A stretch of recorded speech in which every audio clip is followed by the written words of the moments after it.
Be funny. Hey guys, we're doing something a little different this week. We don't have an intro video loading or loaded yet, so you guys get to hear us talk for a little bit before we actually start the show. What up, Batu? How are you, man? Thank you. How are you?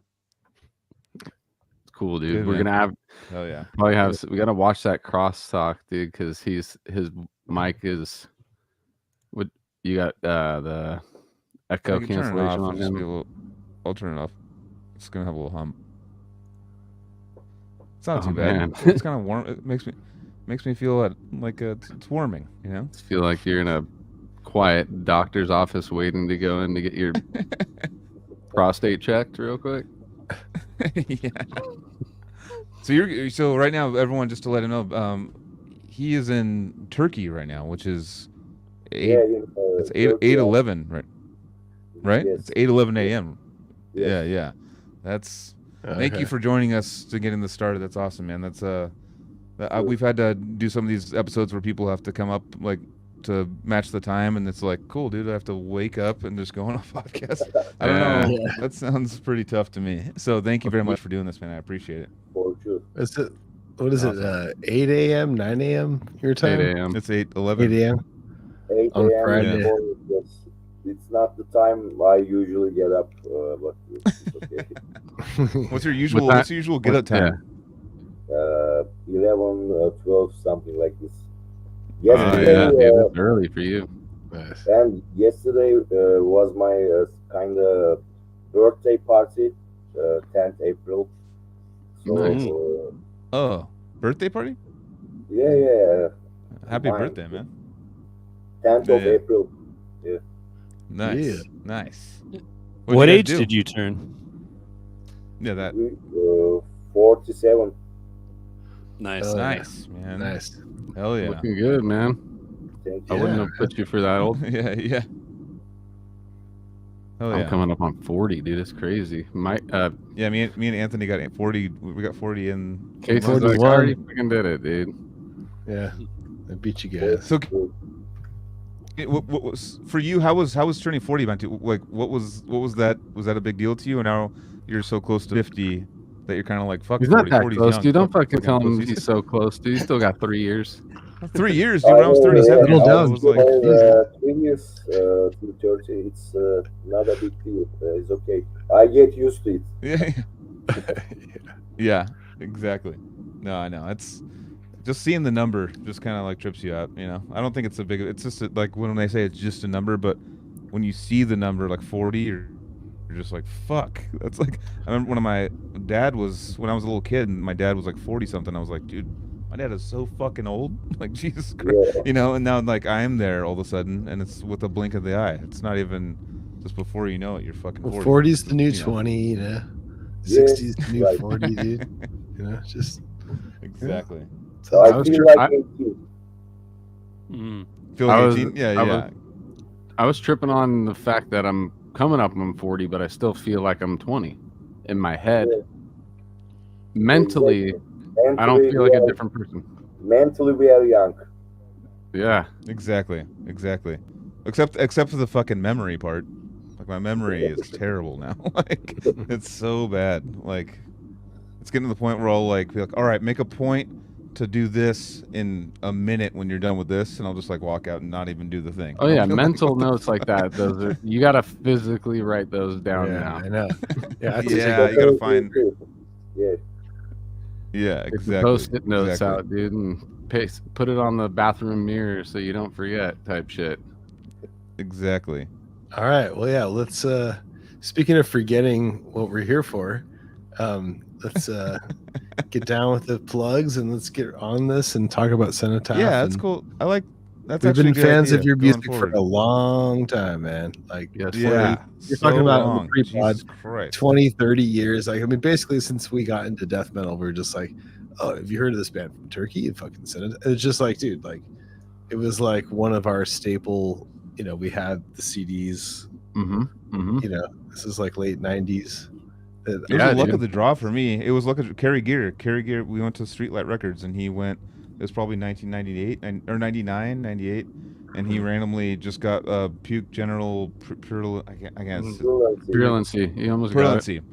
Yeah. I remember like getting that because we just we buy like the ones we thought were going to be good because based on the artwork, based on the songs, what we thought was going to be good, and he got Cenotaph. He got that album, and we were just like heard some like okay albums and put you guys on, and we're like these guys are like from the future. This is like, as far as like the technical, the brutal, like all the stuff that was coming out. We're like, what the okay, we were completely hit. Like didn't understand what was going on. We were like at that 90s, late 90s. We were like, what the fuck is this? Like, what are people doing over there? What are they putting in the water in Turkey? But no, I mean, but absolutely, it was a mainstay in our rotation for 10 years. Like that album was like we were just like. This came out in '99. Check this album, and people will be like, "What? This came out in the '90s? Like this is so ahead of its time." But yeah, sorry. Keep going, Bantu. I don't want to cut you off. Yeah, it's a '99 album, and we just released it just 2 years after our first release, Voluptuously Minds. And 2 years of rehearsals at studio for build different weird song structures and such stuffs, and the result is Pure Gentle Prudency. We were not expecting such huge feedback because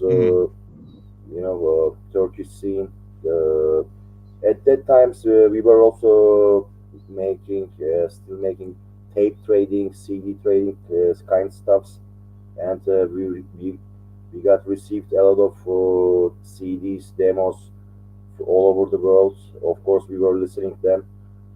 So this is how it happened. I think at that time, back in the days, we were listening a lot of different genre of death metal, gore grind, grindcore, and all those mixtures fusion became the Pure Gentle Prudency album. Yep. Awesome. So, well, Nice. should we get more into it? We got the intro ready. All right. Yeah. Let's officially kick it off, guys. For all the people who want to All right, ready? hear the tune. Let's do it. All right. All right. Let's get the show started. Love you guys.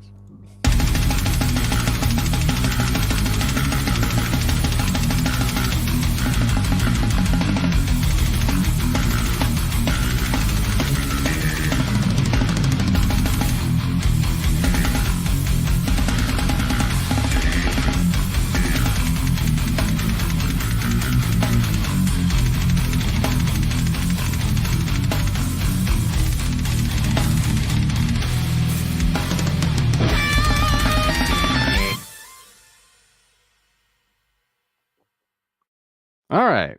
What's going on, everybody? We're back. Now it's officially started. But yeah, shit! I clicked that like an hour ago. Sorry, I might have an internet issue. Really. Hashtag beat it out, everybody. Anthony, we're here on a Thursday once again. IRS. The IRS is after me. No. All right, let's throw some plugs in the mix real quick. BattleForgeCoffee.com. That's where we go to get caffeinated. The homies in D's of Flesh, classic dudes, good coffee, great company, and please, if you're death metal and you drink coffee, why aren't you drinking Battleforge coffee? CaliDeathPodcast.BigCartel.com. Oh, I always do that. Right, well, no, it's all good. No, it's all good. CaliDeathPodcast.BigCartel.com is where you go buy shirts from us. All right, now GeneratorRehearsalStudios.com in Oceanside, California. Go jam there if you have an instrument and your mommy doesn't like it when you play it at home. Mm-hmm. All right. And then Wait, do we have anything else, or does Joseph have some shows, or what the fuck? We were plugging this show. Trading Pieces presents Stages of Decomposition and Foul Deformity and Nominate and a lot of other bands that are cool. Cheers to Stage of Decomposition and Fall Deformity, guys. Hell I yeah. know that. Oh yeah. Fuck yeah. That's happening next Hell yeah. month. So Cool show. there's other cool shows happening. Hit us up if you want us to show a flyer on here. You guys, Cenotaph, I have this flyer ready, so I'm gonna throw it up. You're doing a Nice. tour centered around Maryland Death Fest, Yes, sir. Embryonic Disharmony Tour. Do you want to give us a rundown of the tour? It's from May 14th till May 24th, and this is our third US tour. And we booked Maryland Death Fest and Milwaukee Metal Festival, and around this fest we wanted to book some shows, and this is how it happened. What's That's crazy awesome. is I'm noticing that all your, well, actually Stabbing is on one of the gigs, but every other band starts with an I, and it's Internal Bleeding, Internal Suffering, and Immortal Suffering. Internal Suffering and Immortal Suffering on the same A show. lot of suffering going. No fucking way. I didn't notice. Yeah, Immortal Suffering and then Internal Incantation. Bleeding, Nice. all those bands, Malignancy at New York, Incantation at Richmond, we will play, and Stabbing. Looking forward. Fuck yeah. Oh, that's a Malignancy's up in there good. too. I didn't. Oh Yeah, yeah, Brooklyn. Yep. Brooklyn, New York show. May Sick, dude. Awesome bands. 22, yeah. Yeah, the big shows look like right before Maryland Death Fest. There's a Brooklyn show at Lucky 13. I'm sure Vaughn, the homie from Defeated Sanity, will be out for that show because that's near his Oh, house. of where course he he will. stayed. If he's home, yeah, for sure. Yeah, yeah. Yeah, awesome guys. That's okay, awesome. I'll pull this off. Have you toured the States before? Yes, once we toured 2019 with Molested Divinity, my ex band, and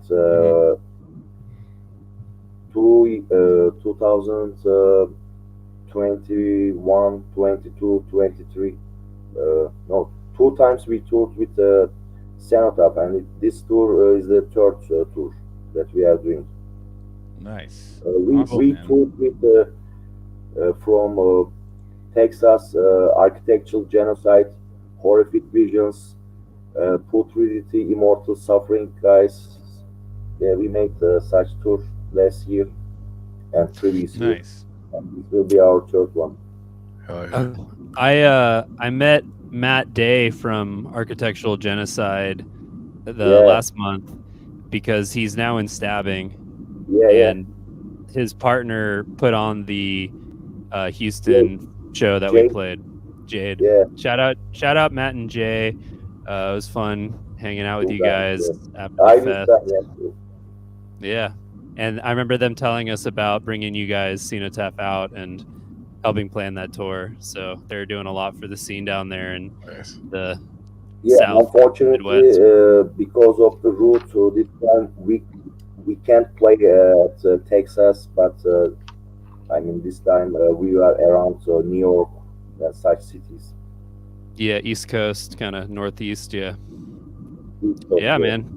Everyone's got to get a taste at some point. So It's cool to That's see that many shows, booked based around Maryland, and it makes it like more worth it for you guys to come out from Turkey, because I've seen examples of bands that had tried to do that around Maryland.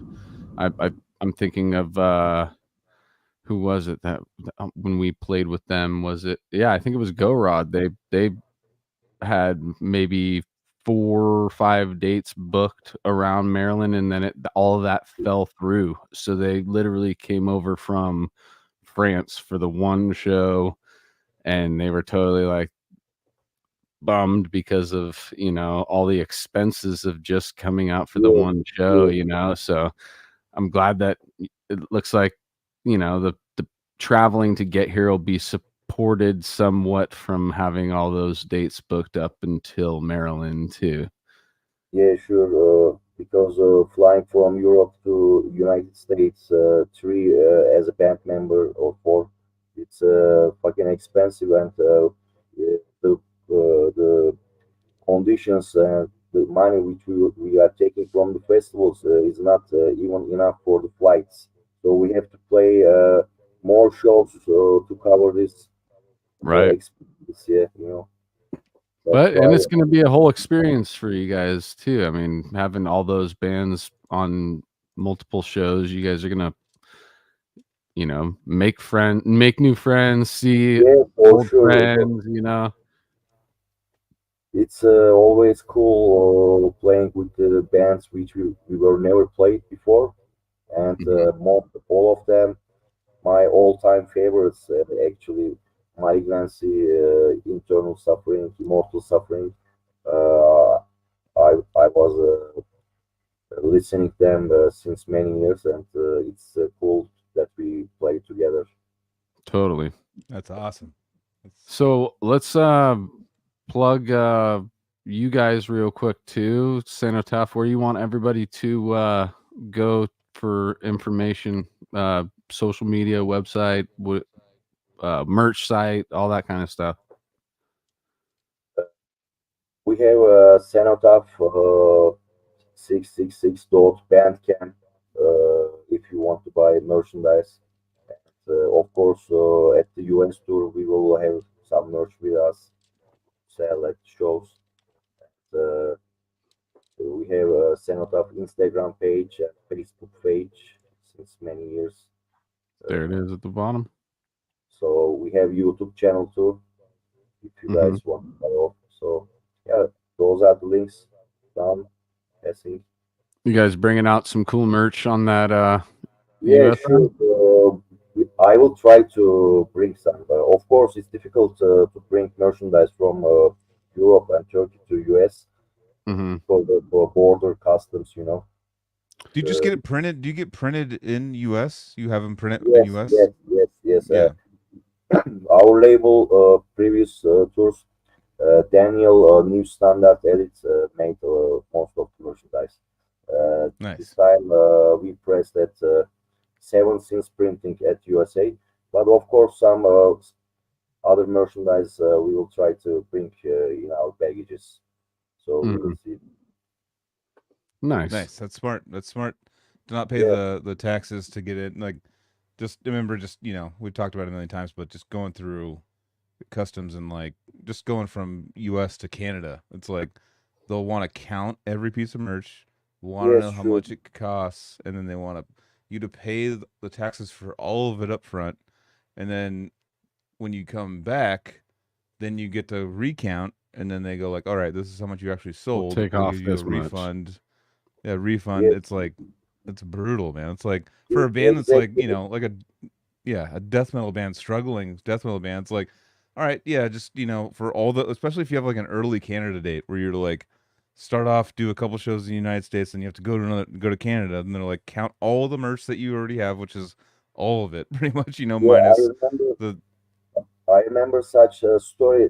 Same happened at Switzerland when we were touring with Gorgasm and Abnormality from US. The Gorgasm guys had to pay, I don't know, 20-25% of their merchandise as a tax. I remember it's pain in the ass, but otherwise they are keeping those merchandise or not allowed to take inside the country. You know. Definitely. Yeah, I get it, dude. I get it. It's just, it just sucks for us small dudes that aren't really making any money in the first place, and then you gotta basically pay many different ways to get into a different country, and they're like, it doesn't matter what you sell, we're just taking it all now, and then come back later and come get your whatever if you didn't sell it all. If not, then we're just keeping it all. A good example. Taking your time. Look at Anthony's headphones. I mean, dude, he hasn't Dude, even. I taped them up, dude, and like a decent pair. No, I could buy a new pair, but there's memories in these headphones, Ah, dude. dude, There you can't is. afford Yeah, it. yeah. Dude. I'm glad you kept them. I'm glad you kept it. I'm glad you Yeah, kept I that. want people to be like, why is this guy still wearing these headphones? And that's all I want. I just want one person to watch this every week and have it annoy them just a little bit. And we'll never address it. Most of the times we got to address it right now. I like to put them there just broken, like not taped. They're I just taped them. So They got electrical Yeah. tape now.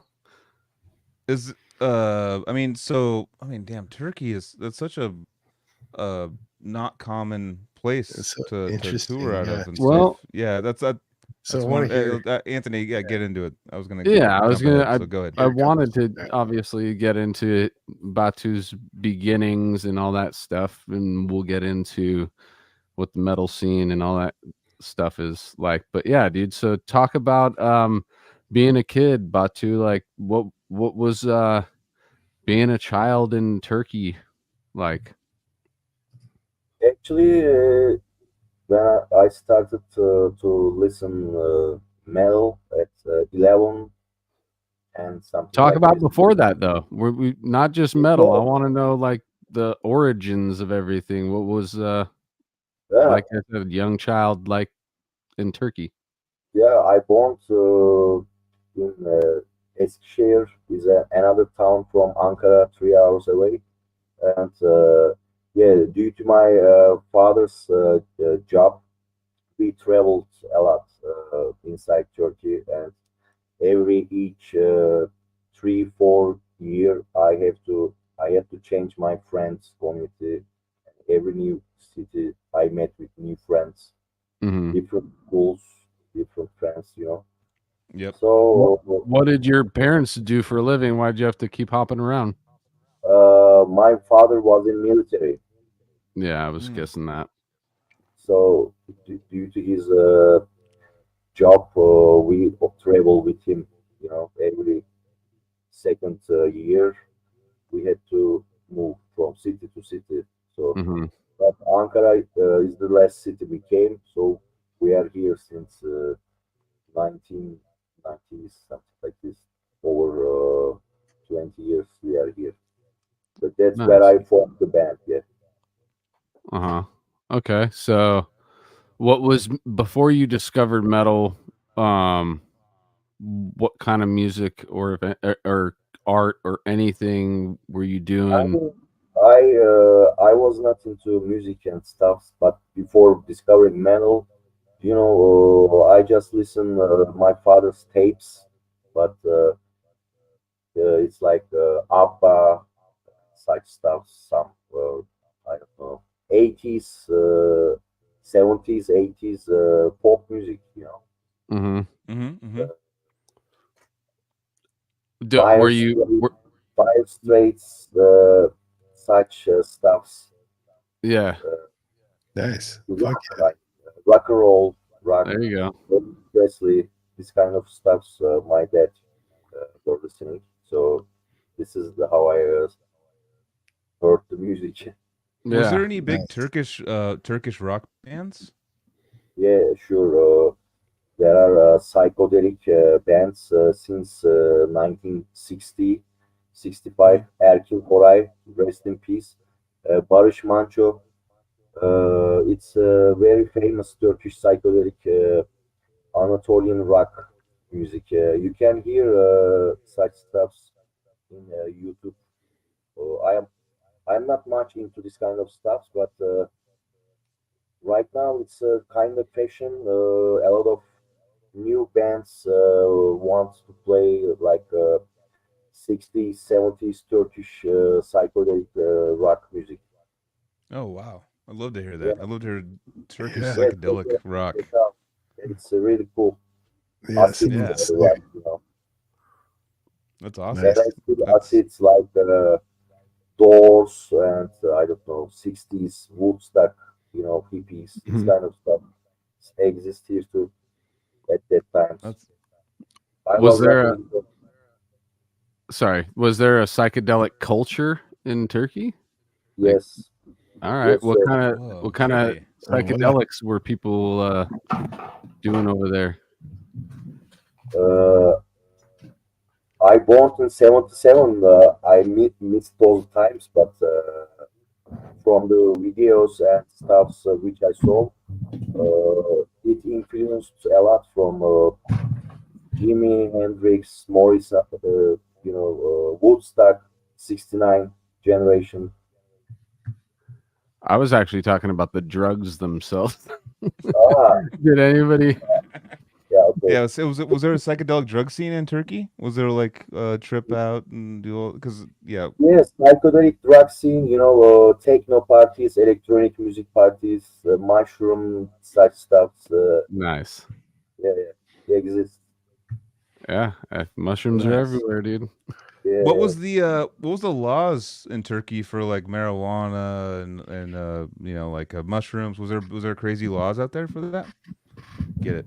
yeah, we have really crazy stuff here, but it's not legal like in California. Mhm. It's like Texas. You have to find it. Mm, Yeah. yeah, Gotcha. it's like You Texas. can't just go.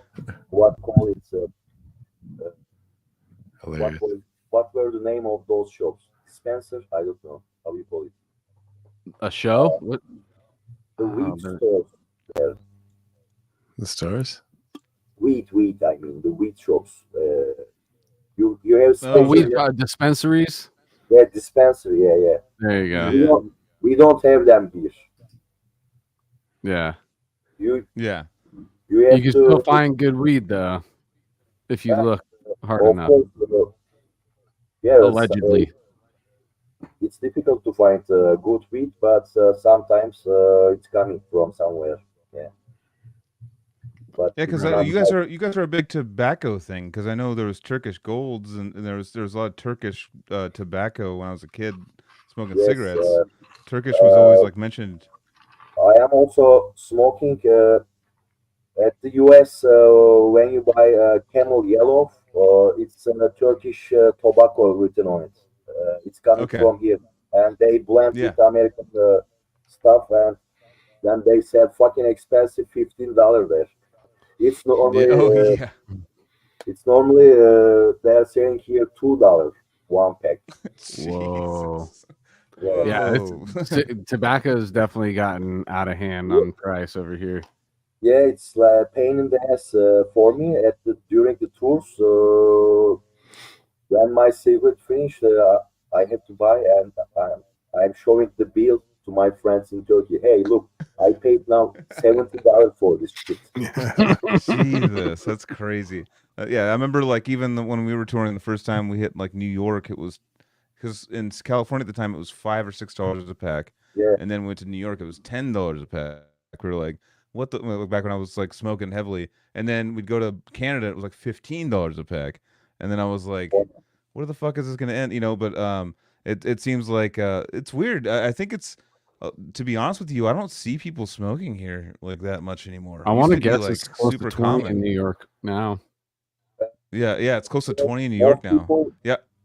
The people I saw at US, you guys vape. You guys smoke vape. I vape. I Yeah, do vape. Yeah. Yep. Yep. Because I mean, for me, it's actually, and these are way more addictive than cigarettes. So you better fucking watch out with these because these have so much more nicotine in them that like, before you know it, like if you lose one of these things or like it's your only one at the time, you're ripping apart your whole house like a drug addict for it. Like you Well, are like It's the convenience thing too. It's like you can hit it wherever, Yeah. that. So you Sometimes got I'm just the extra inside and I just wanna- nicotine and more Yeah. opportunities to use it. Yeah, it's Yeah. a lot of people that smoke cigarettes aren't really used to them too, and when they jump right to them, I had a friend recently, just like let me borrow that, and just passed out, like fainted at a Dying Fetus show. And we had to like fucking carry him out, like have the fire department come and stuff, and like, but yeah, they're just different. They're just it's like yeah, it's a band-aid for me because I was like.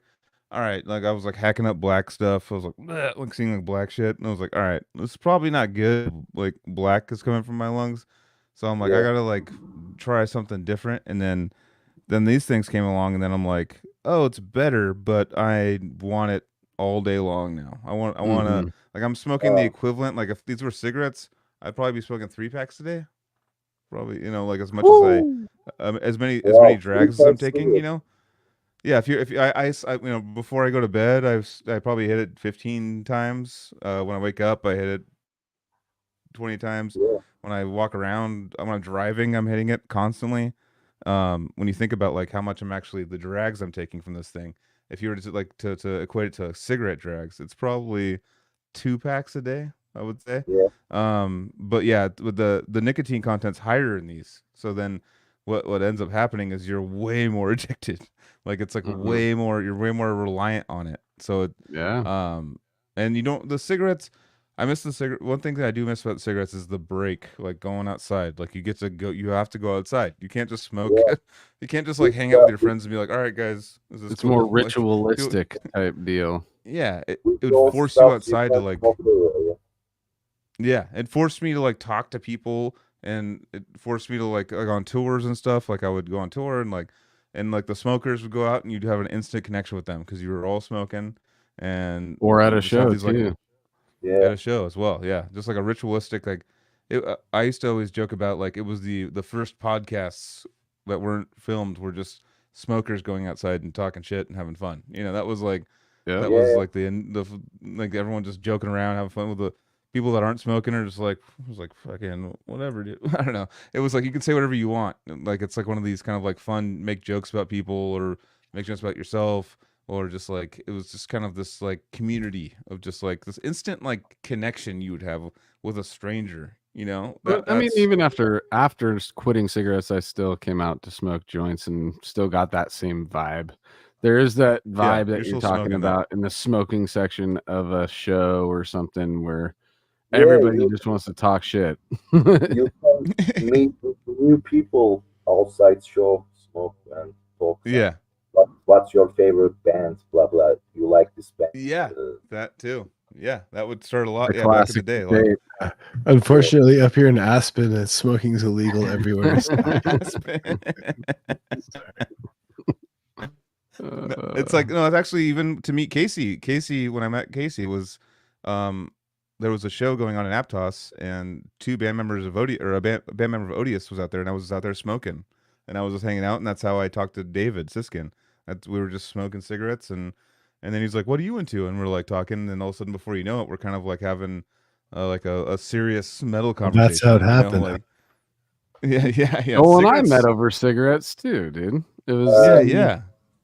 I saw Casey. You were playing in the Decrepit Bird before or not? Or Yeah. Yeah. am I wrong? Back in the days, 2000s or something like this. I watched your drum cam video. oh shit. Oh, Death Yeah, Feast probably. Yeah. yeah, it's the drum cam videos were rare at those times. David Right. Brody with mates and later some other guys. Then I watched yours. It was cool. Oh, thanks, Oh yeah, dude. awesome, Thank you. awesome. That's so Yep. sick. Yeah, Casey's those were one of the best, man. Up he's one there of the in Casey's Aspen. one of the It's best 'cause in he- the world. It's because Just up in kidding. I just want Aspen, to see he's Casey's face. I know. Casey's He face. trains at when high he elevation. doesn't like compliments. High elevation in the mountains, dude. Up in Aspen, dude. Casey's like, I'm gonna leave right now. Yeah, He's like, I'm fucking done with this Just because I podcast. live in Aspen doesn't mean that. Just that you're that high up, like in the drum world. You're just high up, like Well, with you know how like elevation. fighters train at high elevations when they come down to regular elevation, they could just fuck shit up. That's what Casey's doing, dude. God damn it. Or He's Jordan so Varela training with his fucking Dude. Bane mask on, dude. It's the same thing. But we to reiterate, like Cenotaph has been a staple band for us throughout the years as a great influence. And Yeah, I mean, you come across Oh, yeah. Disgorge and then Exact- you hear Cenotaph and you're like, fuck yeah, dude. This made it this style, it made it out there, and there's somebody that's executing it so well and doing it their own way. There's that deeds of flesh element of, the tempo changes almost like the same kind of caliber of like Defeated Sanity stuff, you know? Yeah, I Or was thinking of Defeated Sanity because kind of this when I was listening to Cenotaph earlier, like almost like, dude, yeah, yeah, there's that Discord started everything, and that, or like at least kicked that off, and that tech brutal combination. Cenotaph definitely executes it very well, and it and it's almost, it sounds like you guys could have been if from California. I'm just saying, you know, the Cali. Yeah. I was saying that. I definitely- was gonna say the same thing. I was waiting to talk. I was like, Yeah. if you guys were in San Diego Disgorge, like, you guys fit right on over here, dude. yeah, Of course, we love California brutal death metal, Discord, Deeds of Flesh, other stuffs. But back in the days, we influenced from other bands because it was difficult, you know. There were no internet, and we just tape trading, CD trading, yeah, Yeah. old school. old school way. We influenced from different genres, as I said. Death Hmm. Infect, Hemorrhage, Exhumed, gory parts, lyrical parts, Yeah. and technical parts, Gorguts, Suffocation, Dayside, Legion era, uh, Cannibal Corpse, of course, Dying Fetus, such bands, Cryptopsy. Hmm. Yeah, totally. Yeah, All right, so let's rewind with you just a little bit, because you said you discovered metal at 11. I want to yeah. know kind of that rabbit hole that you fell down at 11 years old. Where did it start? What was the like the intense metal that you were first introduced to, and then what guided you to get into the underground extreme stuff? And how did you guys acquire it? Were record stores, you know, a thing over? I mean, obviously they're a thing, Yeah, but I'm saying we have in your area, what was how easy was it to get to a record store that had, you know, the a story is, decent selection? yeah, when I was at the college, every year you are going with your family or mom to buy some new school dress, I mean, School jackets, clothes and stuff. Yeah, all yeah. and it's fucking boring stuff. And I saw a shop, very weird and strange tapes looking at me. Hmm. Metallica, Slayer, Sabotage, and I said to my mom, "Can I buy one of those tapes? I want to listen what I read because their covers looks very killer." And the Yeah. guy, the owner of the shop, gave me a fucking Def Leppard Hysteria. It's a rock. Yeah, uh, I was at home and listened it. It was not heavy how I Yeah. expected. Then next week, I was there, and I bought Iron Maiden, the Number of the Beast album. It was Nice. cool. Then every weekend, I start to visit this record store, and he's sell me Metallica, Right to Lighting, and such stuff. I was like, wow, fuck, it's fucking cool. And one of my friends at school just brought from the summer holiday. He were at the USA, and he just said, "There's a band. I bought this tape, but it's fucking heavy. I don't like it. Maybe you like." He gave me the tape. It was a Slayer, South of Heaven. So Nice. all those stuff. When I heard it first, wow, this is the shit. What I was looking for many years. Fucking heavy. Then after it, uh, I discovered other bands. Sepultura, Destruction, Crater, Sodom, Death, Napalm Death, and at the school, Cannibal Corpse.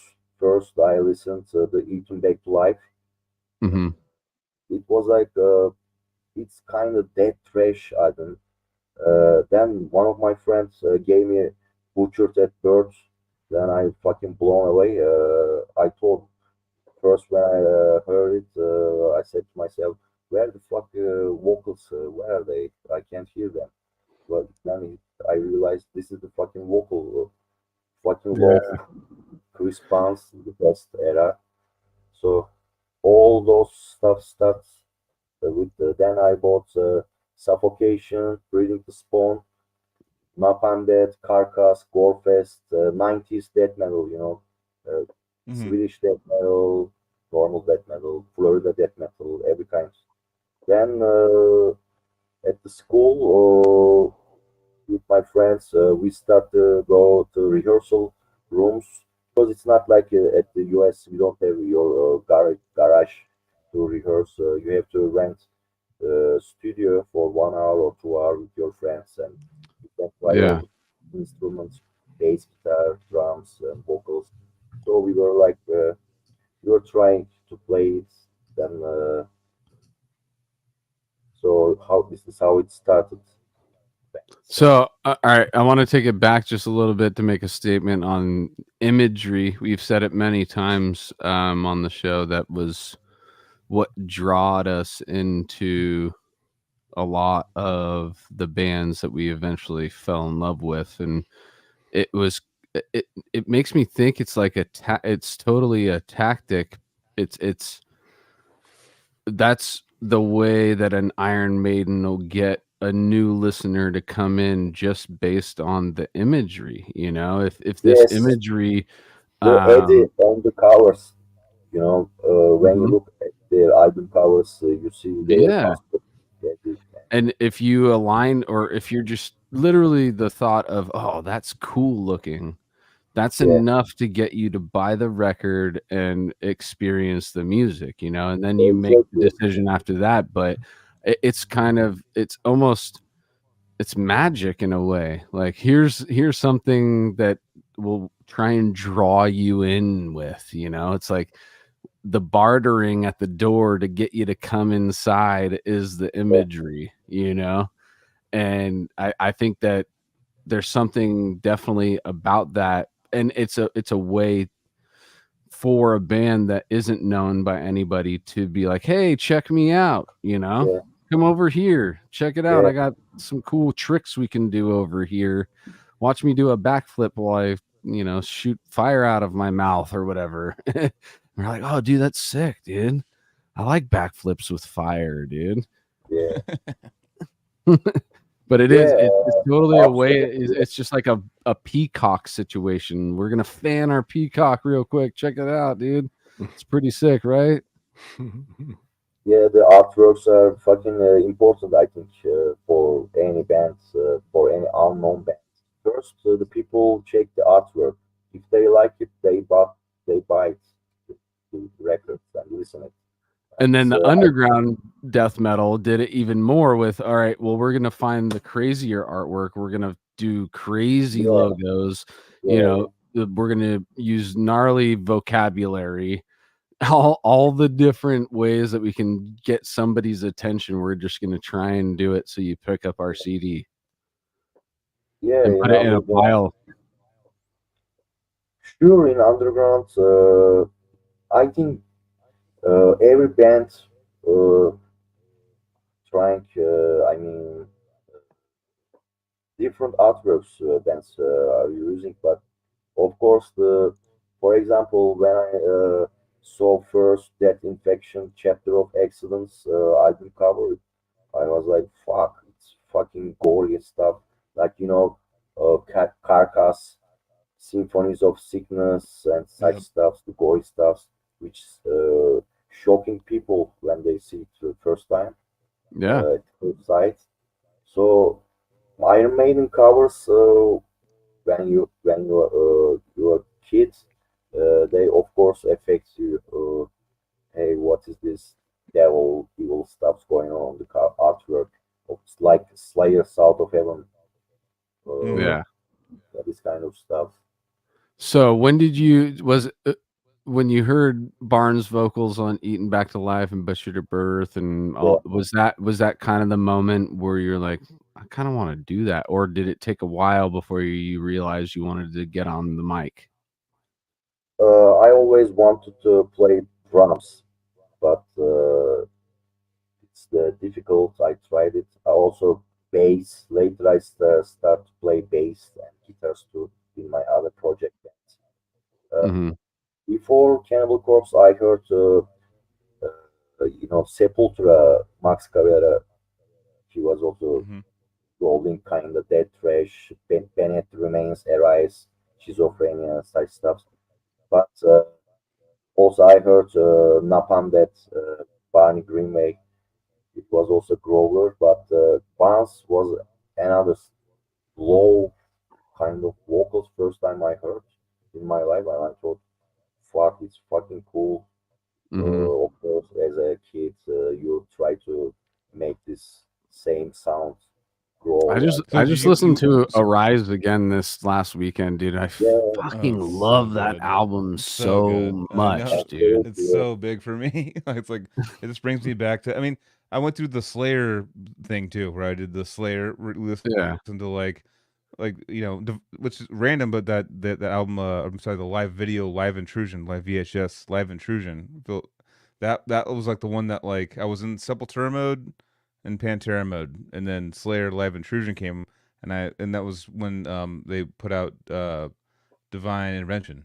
So I was like, so Divine Intervention was kind of like my one that kind of got me. Then I went back from there, and then was like, oh shit, like, but Hmm. just I forget what the point was, but Well, either that's one of way, I those love that Sepultura though. Yeah, those albums that are there for us, that as long as you just give them a little time, they've recharged their you let them breathe, batteries, let them and breathe. then you come Yeah, and back come to back them later. and you get that nice fresh. I don't know. I don't know if that's like. I mean, I guess it is that like that for everybody who isn't listening to metal or whatever. But I just think that, you know, in my experience, the stuff that still gives me those feelings that I had when I first listened to it, if I just give it some time, I cherish all those albums that can hold that energy, you know. Yeah, it just brings you back to a And time. Arise is definitely one of them, dude. I was just like, Yeah, man. Bennett Remains, I think, the most important thrash albums. I am listening them nearly few times a month, or I don't know. They're still Yeah, fucking timeless albums. Yeah, dude. Um, and I how much they totally agree. wanted it too. They wanted it. There was, what was it, Schizophrenia? Oh, there was an album where they literally didn't have drums or cymbal stands, and they used broomsticks to like Uh, put the stem. the first ones, Schizophrenia. Morbid Visions, is kind Oh, Morbid Morbid heavy. Vision. Visions. That sounds. Yeah, yeah, that's right. That's Yeah, right. Morbid. Yeah, that was the one. There's like stories of them talking about like in Sao Paulo, Brazil, where they're just like, we didn't have like money for anything, so we had to like yeah. find objects to hold symbols. And I was like, dude, you And guys, I that's also insane. heard the Morbid Visions or the previous one. I don't know. They don't know how to tune the guitars. That's why guitar tune is such weird and brutal. I don't know. Totally. No, I mean, It's we were walking around. Me and Pat Kenny were walking around at Nam, and Andreas Kisser walked by us, and I was like, Uh, I am stopping this guy. This guy means so much to me. Like as a yeah. kid, like I was like yeah, obsessed with him. He took me from kind of like the more new metal because we're 40, 4 years old now, but like we went through the new metal phase. We were getting out of it, and then Sepultura kind of ushered me out of new metal a little bit. But so back in like 2001, 2002. But like watching him, like those VHSs I had, I was like, he is the sickest fucking guitar player. I don't know. yeah, For me, I was like, the way he headbanged, the way he did everything, I was like, that guy is the sickest. Like, yeah. and to see him just walking by me, I'm just like, I'm sorry, I have to stop you. And Like to I need to hear tell you that I thank you very much. You blew my mind as a kid, and I still to this day think of like there's like certain moments in certain videos where I'm like, that's the sickest fucking thing I've ever seen. Like, and you hear the broomstick thing, you hear the not knowing how to tune the guitars thing, but it Yeah, still is like once you catch the metal bug, dude, there's nothing that's going to stop you from making something, you know? So Yeah. I'll learn how to tune the Poison. guitars later. I'll- we Yeah. need Yeah. cymbals. Grab the broomsticks. Let's fucking make this happen. Let's put Yeah. something together and we'll figure it out later type deal. There's something Yeah. that is bubbling up inside of me that I need to get out now. Let's get it out now. And just that got the ball rolling for those dudes, and it didn't Yeah. stop until you get an Arise, a Chaos AD, or, you know, Beneath the or what? No, is it Beneath the Remains? Beneath the Yeah, Remains.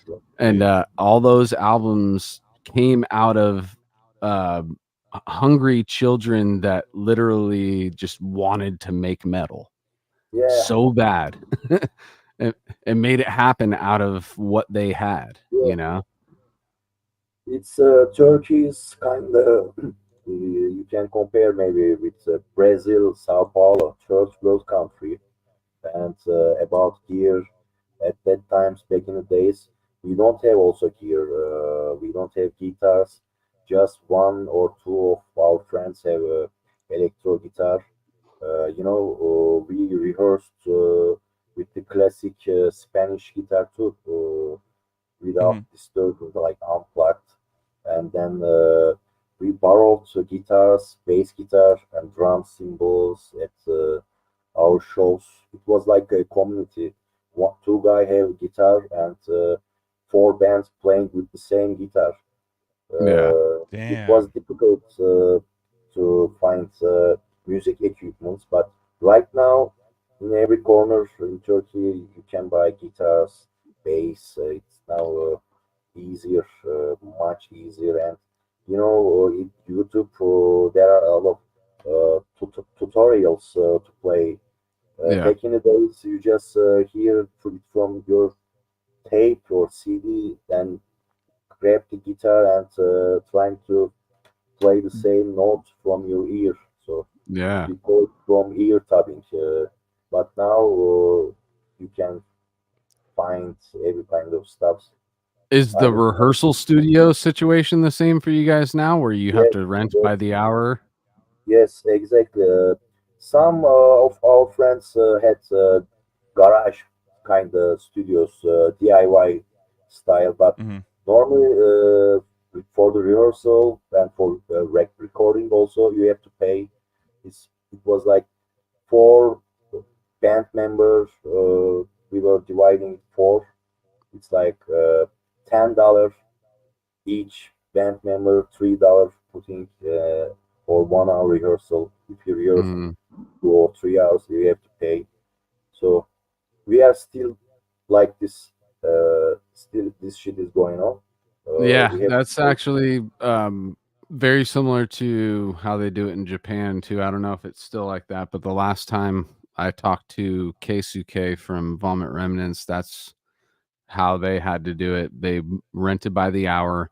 They could only use the equipment that was in the room, so you can't even really bring you can he never Keisuke never played on his own drum set when he was rehearsing any Vomit Remnant stuff. It was just what was in the Jesus. room. Yeah. That's crazy. And I mean, I see the benefit in that, and I also see, you know, the That's not so beneficial aspects of that too. so you can't bring any of your like I think equipment. maybe you could bring your own guitar, but you Yeah, can't. Or your like, own oh yeah, guitars, but the drum is there. You have to play with the drum, which is there. oh Yeah. Damn. geez, That's So it's crazy. like every practice is like playing a shitty festival. what could go wrong? Yes, Yeah, yes. Also, we were doing like this. There are different type of rehearsal studios. In some are very cheap and the sound is very shitty. We were going before the shows at some cheap as studios because at the show you never know, sound can suck.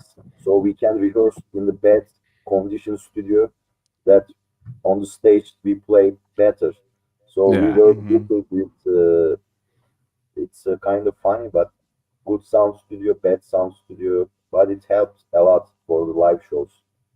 I mean, that actually totally makes sense, dude. If you're playing in a variety of different sounds when Yeah, you're practicing, then you're prepared for whatever kind of sound the club's going to have. yeah, We've all run into plenty of shitty sounding clubs, or at yeah, least stage sound being shitty for us performers.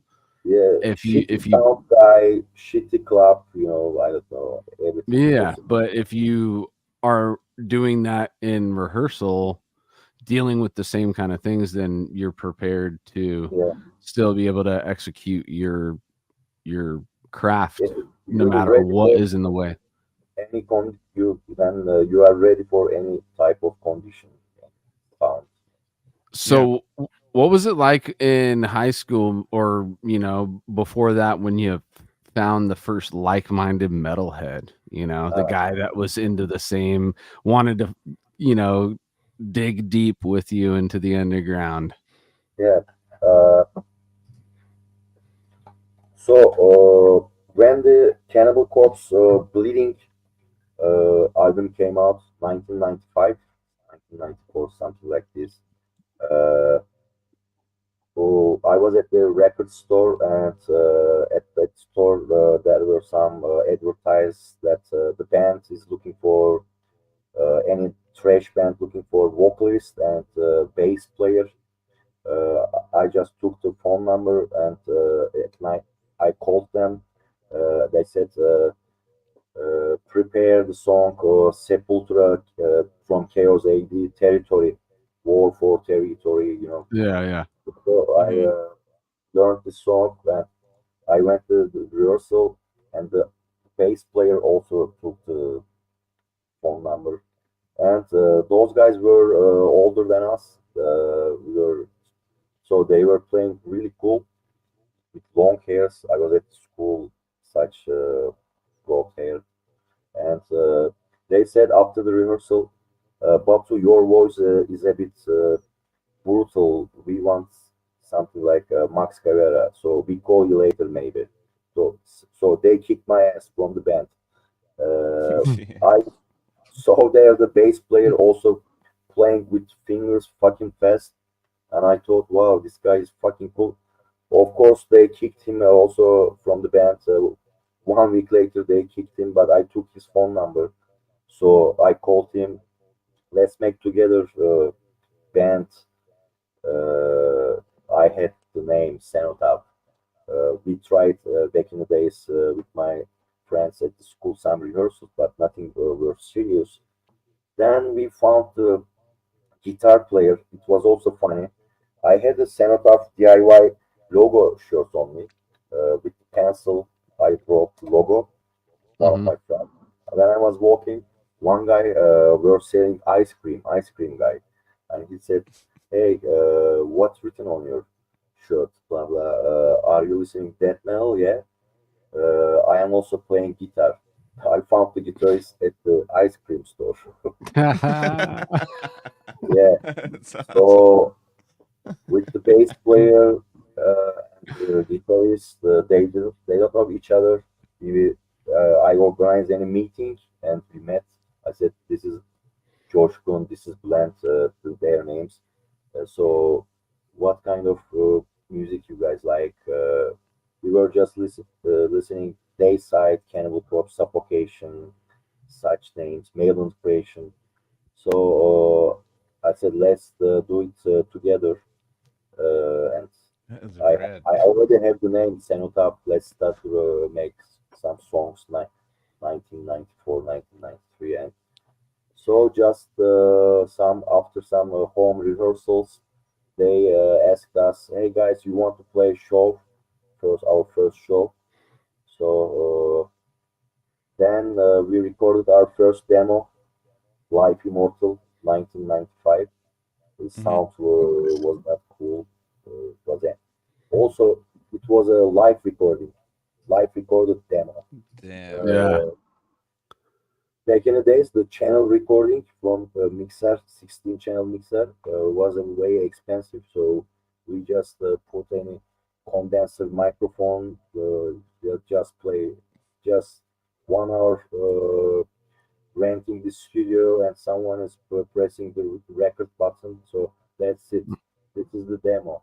Then you're spreading it at the local scene, giving it, dubbing it to your friends, blah blah. So this all started. That's how it started. That we had the same thing. The recording device, finding the best Yeah, spot in the room that yeah, can take the whole mix, and at that time you feel like, oh dude, everything's in there: drums, guitar, bass, and vocals. We got a demo, guys, and it really is just recording a rehearsal. yes. You got a old friend in the chat here. Let's give him a shout out. Barlas. He says he's been talking to you Barlas, since '95. Barton, Turkey. We used to mail each other. Yeah. Cheers. Selam. Barlas. Yeah, he's here to represent the Turkish death metal scene because he says you guys are out there. So Yeah, that's yeah, what's he up, is right. dude. That's cool. That's cool to find out about new scenes like that. Like that's you Well, always hear about. not new scenes. It's new to us type Only deal. not new scenes. Yeah, brand new scenes, dude, coming out in Yeah, 2024. We're talking about mid '90s. It's new, No, dude. that's cool. obscure. That's you guys Yeah, are ahead of your fucking time. Like that's like Yeah, when fuck Cenotaph yeah. gets brought up, Totally. I basically I think of ahead of their time. It's like Yeah, a band that's like, because listening to that shit, like I was like, these guys are like insanely technical but brutal, but like progressive, like on different time signatures and yep, doing like weird shit like back like so long ago when it Mhm, before it was mhm. cool. You know what I mean? yep, And Right. it's really cool to see exactly.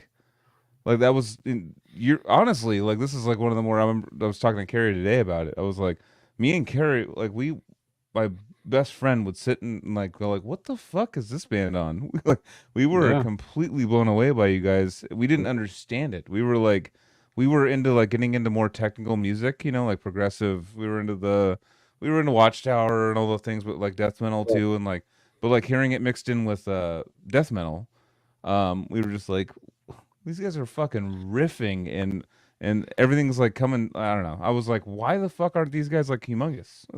Is the first. I mean, when the whole kind of scene blew up a little bit with death metal and more technical bands started to become a thing, I was like, where the fuck is? I thought you guys, for in my head, because of what I thought was going on, I thought you guys had disbanded. I was like, they must not be a band anymore because they're perfect for this.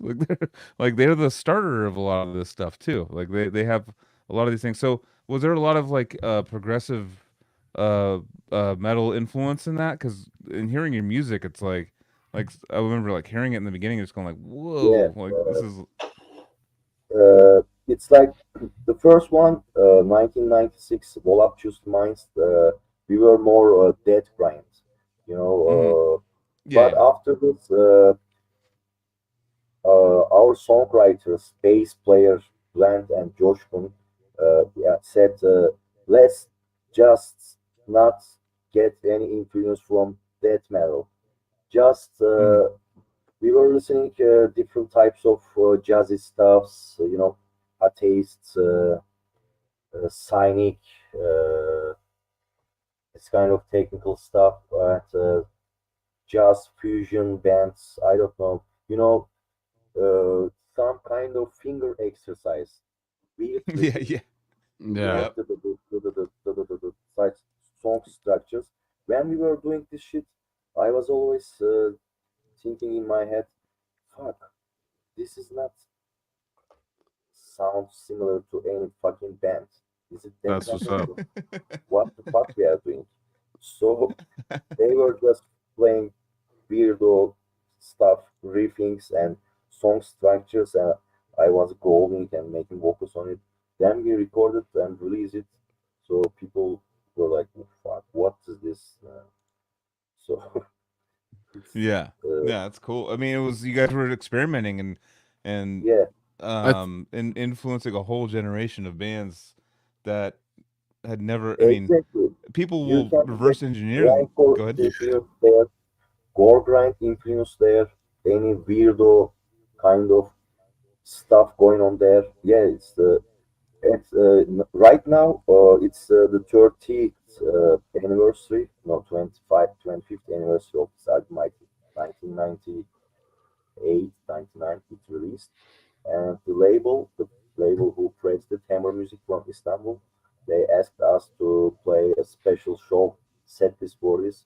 Right now we are rehearsing with the old lineup, the first album lineup, Hmm. Oh uh, shit. and Damn. trying to remember back those songs. We are halfway of the last album, 4 or 5 songs we are playing, and from the first one also. So we are Holy planning shit. first album special set shows. That's We keep awesome, man. citing Puked because that's the way we got into you guys, but Voluptuously Minced is actually it's just as important to me. I think that album It was live definitely recorded, at right? that time was a solid representation of Yeah, your area of the world in underground death metal, dude. yeah. It's the first album and the first release of Hammer Music. We just recorded it at another city, Istanbul. It's 500 kilometers far away from Ankara. We traveled with our own money. I paid the studio with our own money. Then after this, we were like, it was a 16 channel uh, dot recording back in the Mhm. days. And after you record, yeah, I don't know, 2 3 days at the studio, they are giving you the master dot tapes. They're kind of uh, bigger than the normal tape cassette. So Yeah. you are then we were like, hey, let's bring this to record companies. There are two record companies back in the days at Istanbul, Hades Music and Hammer Music.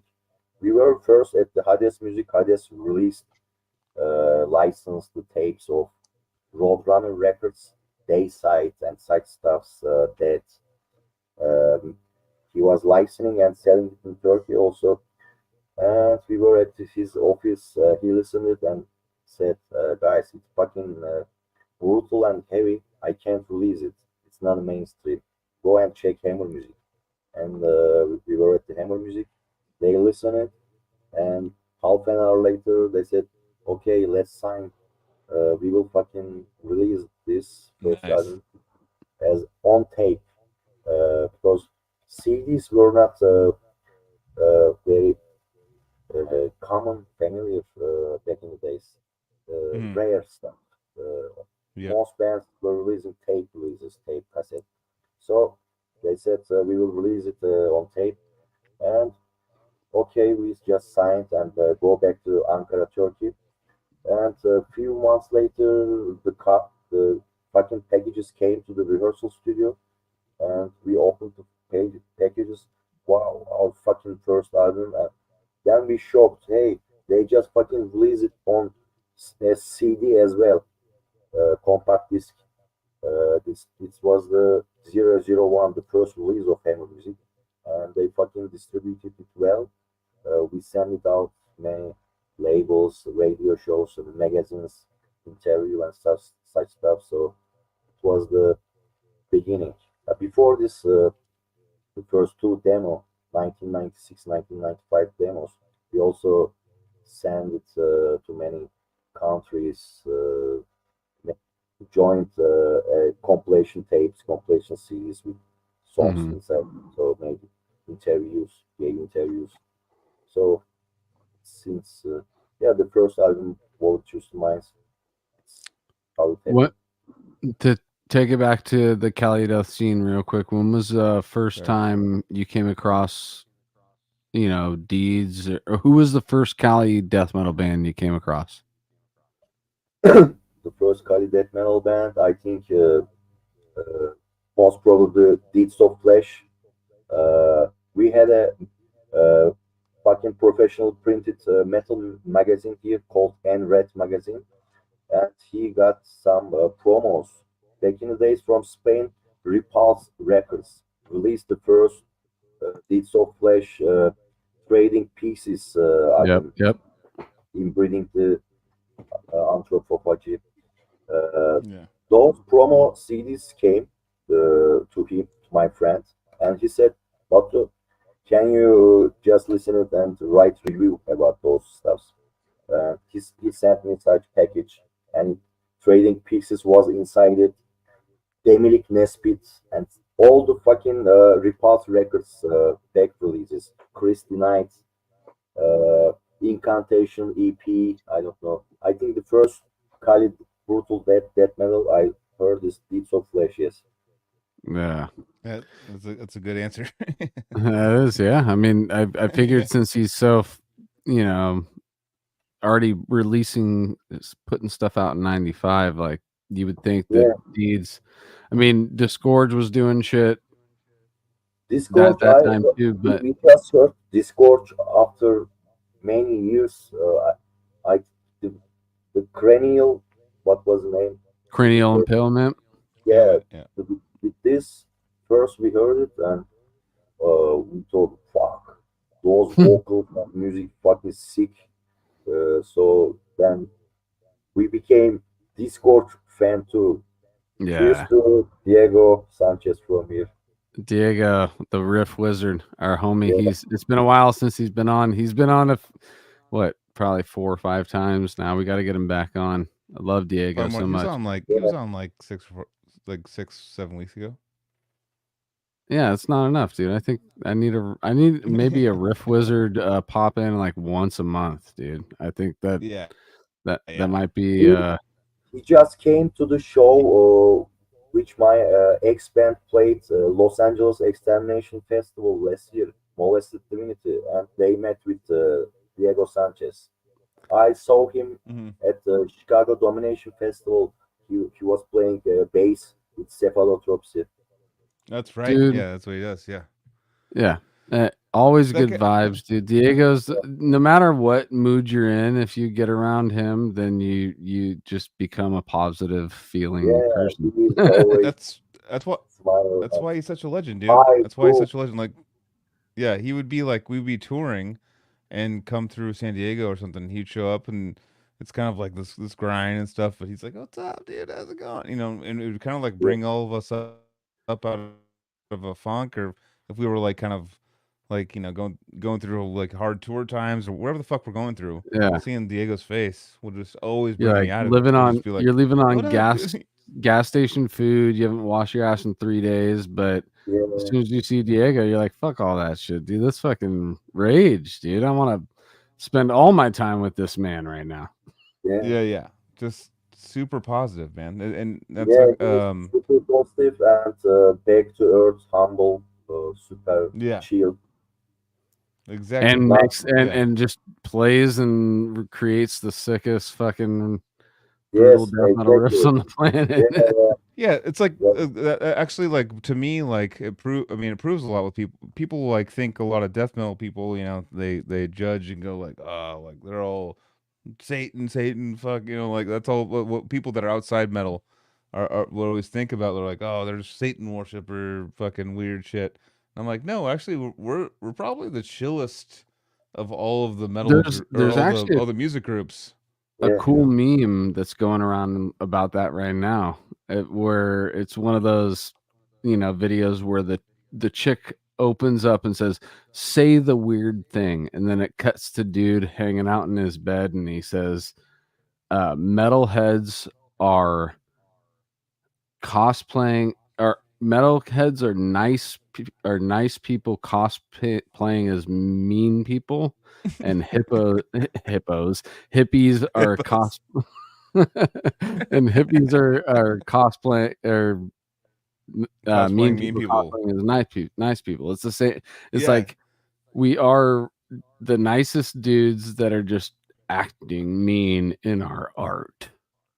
We're gonna be the most extreme we can, but like you catch us at a barbecue, we're just gonna hand you a beer, Yeah. give you a hug, and be like, dude, these fucking sausages look really good on the grill right now, right? I can't wait to eat them. Dude, I pulled over on my new road today, like where I'm just moved, and like there was an old dude just like rolled down his window. We just talked, like a 70-year-old dude. I just talked to him for like Yeah. 45. Never met him in my life. Just like I was like down to talk to this guy. But if I told him like I play like I love extreme death metal, and that's like kind of what Have you ever listened to I've done for a long Deicide? time. Yeah, he'd be like, "What the fuck?" But like at the same time, like he, like I was like, "This guy's sick. This is a sick human being. I like this guy." I just want to Yeah. hear. I like people's stories. If they're not being rude, I like people that are not rude. I like people that I are just like being people. nice and cool and I shit. like And if you're trying to, I don't like when your ego's all big. I don't like any of that shit. I like when we all hang out, we all cheers, and I like all that shit. I don't like all the I also negative don't drama like shit. Yeah, uh, exactly. running That's what we all like, I think. Right? my Exactly. I represent my, I guess, doing fuck the humans with Severed Savior. I have to say fuck the humans during that song, but I'm like, I actually really like humans, dude. Humans are fun people. Some of them. There's some I'm just like, When Jesus. okay, this is when a I lot of say shitty that, I'm humans. talking about obviously I'm talking about the people that I vibe with, like the people that I Yeah, don't yeah, vibe yeah. with. Then yeah, that song is about them. But I actually There's don't too say many fuck all the humans. Too many humans. humans. There's too many humans. I think there's. But doing this show, 175 episodes in, I can talk to Batu from fucking Turkey and be like, "This is my homie, dude. He's Yeah, already yeah. my No, he's dude, man. thank And you, bro. actually, this is actually kind of brings me up to so me and Carrie Gear, and this is a thing that me and Carrie Gear still talk about to this day. We talk. I brought this up 2 months ago. We talk about this since we were kids, because on Puked you have like the very long song titles. Yeah, So that you had the one that was and we still say it like when when we argue and stuff. We're like, dude, that's just my verbalized opinion over we still say the verbalized opinions of god damn it. about intravaginal carnage, corded Yes. in Yes. We've been saying that to each other for 20 years, 25 years, 24 years, 24 years, because we like long and long titles. yeah, but we literally like as it in like we always go like, dude, this is like when we're like arguing with each other, like, that's my verbalized opinion. We like say that because it's Cenotaph. That's what we think of every time. And so and they got bands for like me and Carrie's Insidious sake, Supremacy, shout out. They yeah, do for that me, same thing. they do that too. But for me and Carrie's sake, and I promised I would ask you about this. What was the first? I want a two-part question. So what was the influence on doing the long song titles, and then two, like the verbalized opinions one, because me and him have had we've talked to each other saying that for 20 something years now, and I want to know what that song exactly what that means. Like, yeah. Uh, you know, we influenced a lot from Carcass, Gore Grind stuffs. Mm-hmm. Exhumed demo we got first, 1994. It's called Horrific Expulsion of Gore, and the lyrics were fucking fun and gory at the same time. Yeah, And yeah. we thought, let's do some kind.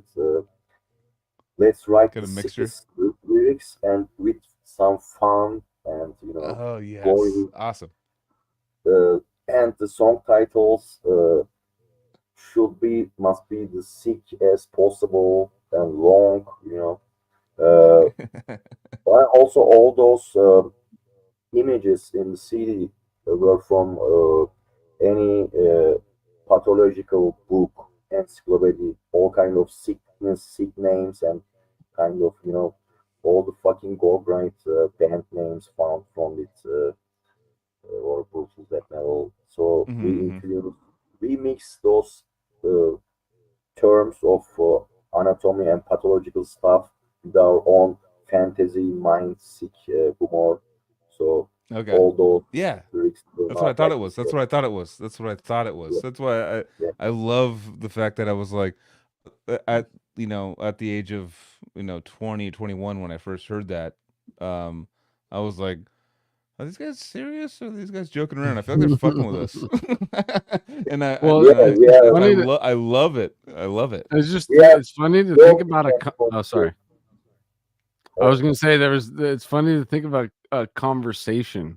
Like I'm verbalizing my opinion about intravaginal umbilical umbilical corded fetus and uterus. So it's like, here's my opinion on kids getting lynched in the uterus, dude. The most of those lyrics written by my drummer, his name Goremaster, who played at this drums in this album. We were just talking any story, shitty gore movie, I don't know, and he was writing most of those lyrics, and his level of English, I mean, better than us. He was at the university, and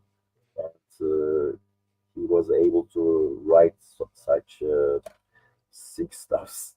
How God. early in your So life good. did you have to start learning English? Or not have to, but As I said, I was at the school, and when I met English, they were teaching us English at the school. Some of the lessons were in English, physics, mathematics. It's Mhm. trip. a special college. You have to first you are entering exam to join this college. I don't know. Then you got a good degree. Then you start to learn. You are able to join the school, and most of your lessons were into English. And from second language, you can choose German or French. So I learned a little German. Which is your third language, technically. Yeah, I can speak Turkish, English, and German. I lived in Austria 10 years. I worked there. That's why I also learned German speaking too. Every time we talk to somebody who has that backstory with languages, I always feel super fucking lazy. I took a few Spanish classes in high school that I retained 0.25% of what I learned, because I never applied it or used it. And we applied our knowledge to like making English dumber. We're like, dude, fucking fucking dope, bro. And we made it like dumber and California, dumber. A lot of people, from South America, I don't know, Mexico, maybe it's easier to learn Spanish there. Yeah. There's a lot of I think the closest language to English is French, because there's a lot of shared words and stuff that possible. But I ain't trying to learn French. You know what I'm saying? I have French guitar player and French drummer. They were also the members of Dark Hole Slaves from France. Okay. We wrote also my drummer from Switzerland, but the French part of Switzerland, so they can speak French each other well. That's their native language. So, but I can't speak French. I definitely like listening to it be spoken. French is one of those, when they say sexy languages, I'm like, oh yeah, dude. It's a sexy language. A chick speaking French is pretty fucking sexy, dude. I love a lot of French Canadian people. I'm gonna say that first off, but French sounds just like condescending, and like it sounds egotistical and condescending to me. No, but I think it could be romantic. You don't know. I think it's just passionate. You don't know. It's like you don't know. I think that's what it is. It's passionate, no matter which way it's being put across. The anger is going to be super passionate. The love is going to be super passionate. It's a Latin what? It's the language of love and romance. See? Yeah. Backed up right there, dude. Well, yeah, it's all. It's sex language. When your bros are talking sex language to you, it's a little passionate. You can be passionate while you're angry too. Whatever you're talking about, you're just Italian it's a little, there's ego. Italian is passionate. No, I remember touring with like Flesh God Apocalypse back on the Flesh God Apocalypse was like on their first US tour with us, and like hearing them like talk, they were like, that's passion to me. That was fucking. And I was like, I would ask him after. I'm like, what's going on, dude? Everything okay? And they're like, yeah, it's fine.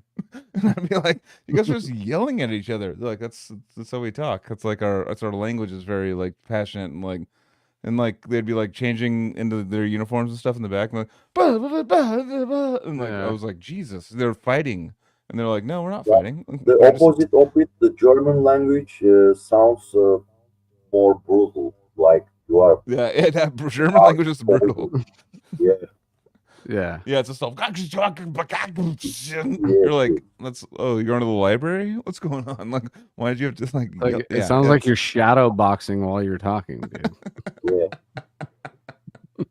Exactly. No, that's the Italian thing that you were actually- saying though. It makes me feel like it's just a family reunion for me, dude. That's how everybody on But my. but they're doing this. They're That's they're side looking talk. because now I'm way into That's soccer. so funny now, that you're like, doing 'cause- this. I just think of all No, my no, friends I know. doing that. Yeah. Well, I literally watch. Osa got me into Serie A. It's their Italian soccer league, and I watch a lot of the soccer out there. And they're always like going up to the ref, like, what the. They're like, what do you do? They do this constantly, and I'm like, oh, that guy's from Italy.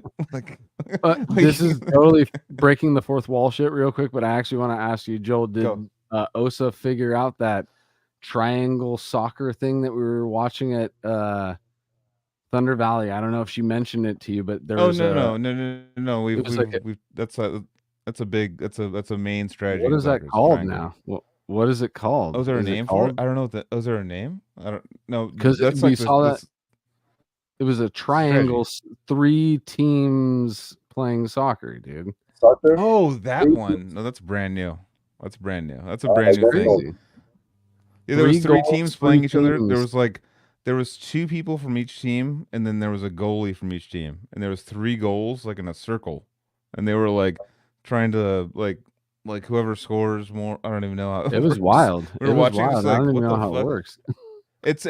Basically what it is. Go ahead. It sounds very chaotic soccer. I don't know. 3 teams.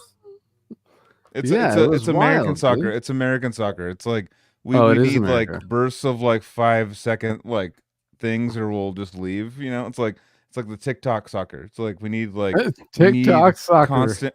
It's a We need TikTok constant. Yeah, we need tick soccer. We need like constant like gratification of what's going. I mean, not just Americans. It's like everyone with the phones and all the social media. We need like the quick, fast now thing, you know. And I think they're trying to make sports, but it's because soccer's finally getting to America, where because Messi came here, and now it's like, and also like everyone's like watching soccer here, you know. But the last World Cup, United States soccer team was very successful. I watched most of the matches. Yeah, it was cool. Yeah, definitely. How's the since Anthony's gone? How's the Turkish team in soccer in World Cup? We have very big teams: Fenerbahçe, Galatasaray, Beşiktaş, Trabzonspor. It's very popular game. It's like American football in USA. Yeah. You know, in Turkey is a soccer very. So do you in Turkey? Do you have any Turkish players that are playing like Premier League, Serie A, or any of the big We league? have Turkish players who are playing at NBA basketball. Oh, who? I know. There was a. I know exactly what you're talking about. Turgulu. He's an old. I forgot his player. name now. Yeah. No. God damn it! I know exactly what you're talking about. Maybe. Yeah, 'cause I'm a big. Maybe people who are watching in YouTube can write his name. I forgot his name. The best basketball player. Older player? The Turgle is like played like, oh yeah, I know exactly what you're talking about. Yeah, that was it's cool to, I mean, because so Turkey, like, honestly, like, actually, no, let me just quiz Anthony real quick. What's bordering Turkey, Anthony? I don't fucking know, dude. I didn't pay attention to geography. Let me nope, can't even give you Yeah, most people don't really doesn't know where the Turkey is on the map. when we were touring at the USA, people, Turkey, where is it? They thought it's like something like Afghanistan or Yeah, something. yeah. No, It's you like know, No. Uzbekistan. Is it yeah, Asia? something like Is it near Asia? Is that what it it's is? it's like bridge between Asia and Europe or the Middle East. Our neighbors, Greece, Bulgaria, on north Black Sea, Ukraine, on right Iran, Syria. Yeah, Fuck. So it is Middle Middle East, basically, Middle right? East. Yes, yes. All right. So now I kind of want to know, like, My internet's cutting out. Sorry. you're with us. You're fine right now. Oh, you guys froze for a second. So you said Middle East for Yeah. it's Yeah. like is it kind of like you're so is it close to Russia at all? We have between sea, Black Sea. It's Oh, called okay. the other side of the city. The Black Sea is Russia, yes, and Ukraine. Right Okay, now, okay. war going on there. You know. Yeah, Yeah. yeah, yeah. Don't want that's a That's no-go actually zone. my No my fly next zone. question. Yeah. Because you had mentioned that you were near Ukraine. Did things get weird when that whole thing started between Russia Yeah. and yeah. Even in Turkey too, did things change at home? Yeah, we got voting last week. You know, the opposition won this time, which we were also expecting this, which is cool because uh, the other the people who are on the parliament right now is a bit Islamic mind. Mm-hmm. They want to limit music, nightlife, such live events. Mm-hmm. I Mm-hmm. mean, before was more relaxed 20 years before in Turkey. Uh, for example, the alcohol beer companies right now can't sponsor such big festivals Mm-hmm. because they forbid such stuffs. But uh, they were at the regime since 20 years, but I think they will go soon. The Yeah. last war we saw that things are changing. Europe is more, Turkey is more going to European West direction. But Mm-hmm. of Yeah. course, we are in the Middle East. You know, we got a lot of different cultures here: Definitely. Arabic, Turkish, European, mixed. Yes. What's Yeah. the and I don't want to keep harping on like social shit, but I just want to know what's the prominent religion in Turkey? The as official on books, uh, 96, 97% is Muslim. This country, Mm-hmm. but I think it's just written on state book. But Yeah. because most of the people, the new generation, I mean, the people who are 20 years old, 19 years old, they don't give a fuck about any religion or beliefs. I don't know. I mean, Uh, metal being a prominent yeah, thing over there yeah. shows that they're a little loose on their You situation. know, yeah, there is a social pressure also on people who are not going to mosque. I mean, to like church kind of stuff, Islamic. But the new generation, most of them doesn't believe anything. How I said, nihilists, Mm-hmm. kind of. No, They it's, don't believe yeah, it. yeah. Yeah. So I mean, okay, so I mean, now that we're not a big political podcast, but I kind of Yeah, want to know because I'm pretty ignorant with a lot of it too, and you guys are kind of like in the region, like how you guys think of things, like so Ukraine, Russia, what the was, I mean, obviously, what do you think about it? Like, give a quick synopsis of what do you think? Do you think Russia's being a big old mean jerk, or do you think Ukraine won't talk to Russia because we're being fed things here, through our weird media. Crazy And filters. Yeah. I yeah, am yeah. following it from the news. As you see, since 2 years, they are not showing this war much on televisions. They are not talking about it much. I don't know in Turkey. Oh, I okay. mean, Mhm. Interesting. but the NATO or the United States Hmm. came to Russian border, and Putin Hmm. warned about it before. So, what you were expecting? Now they are talking about Ukraine will join the NATO too. So I don't know. The third World War is on the door, at the door. I don't know. So sketchy. Fucking hate it. Yeah, I hate it. I hate it so much. God damn it. So Mhm. so you and Turkey, and a lot of your Turkish people that are there, are so you guys are like, you like fuck Putin, or are you like whatever, like he's logical? Like what different do you think about? different ideas. I like Ukraine. I like Russia too. We played and toured at Ukraine and Russia 3 times. Even Uh-huh. Siberia, a lot of 20, 25 city we played. Also, our Hmm. label is from Russia. My wife is Russian, but we have Ukrainian friends too. I don't know.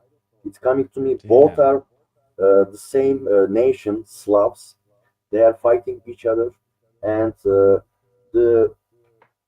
the weapon gun companies making profit out of this war. Again, win-win situation for United States gun industry. Mm-hmm. Mm-hmm. It'd be Definitely.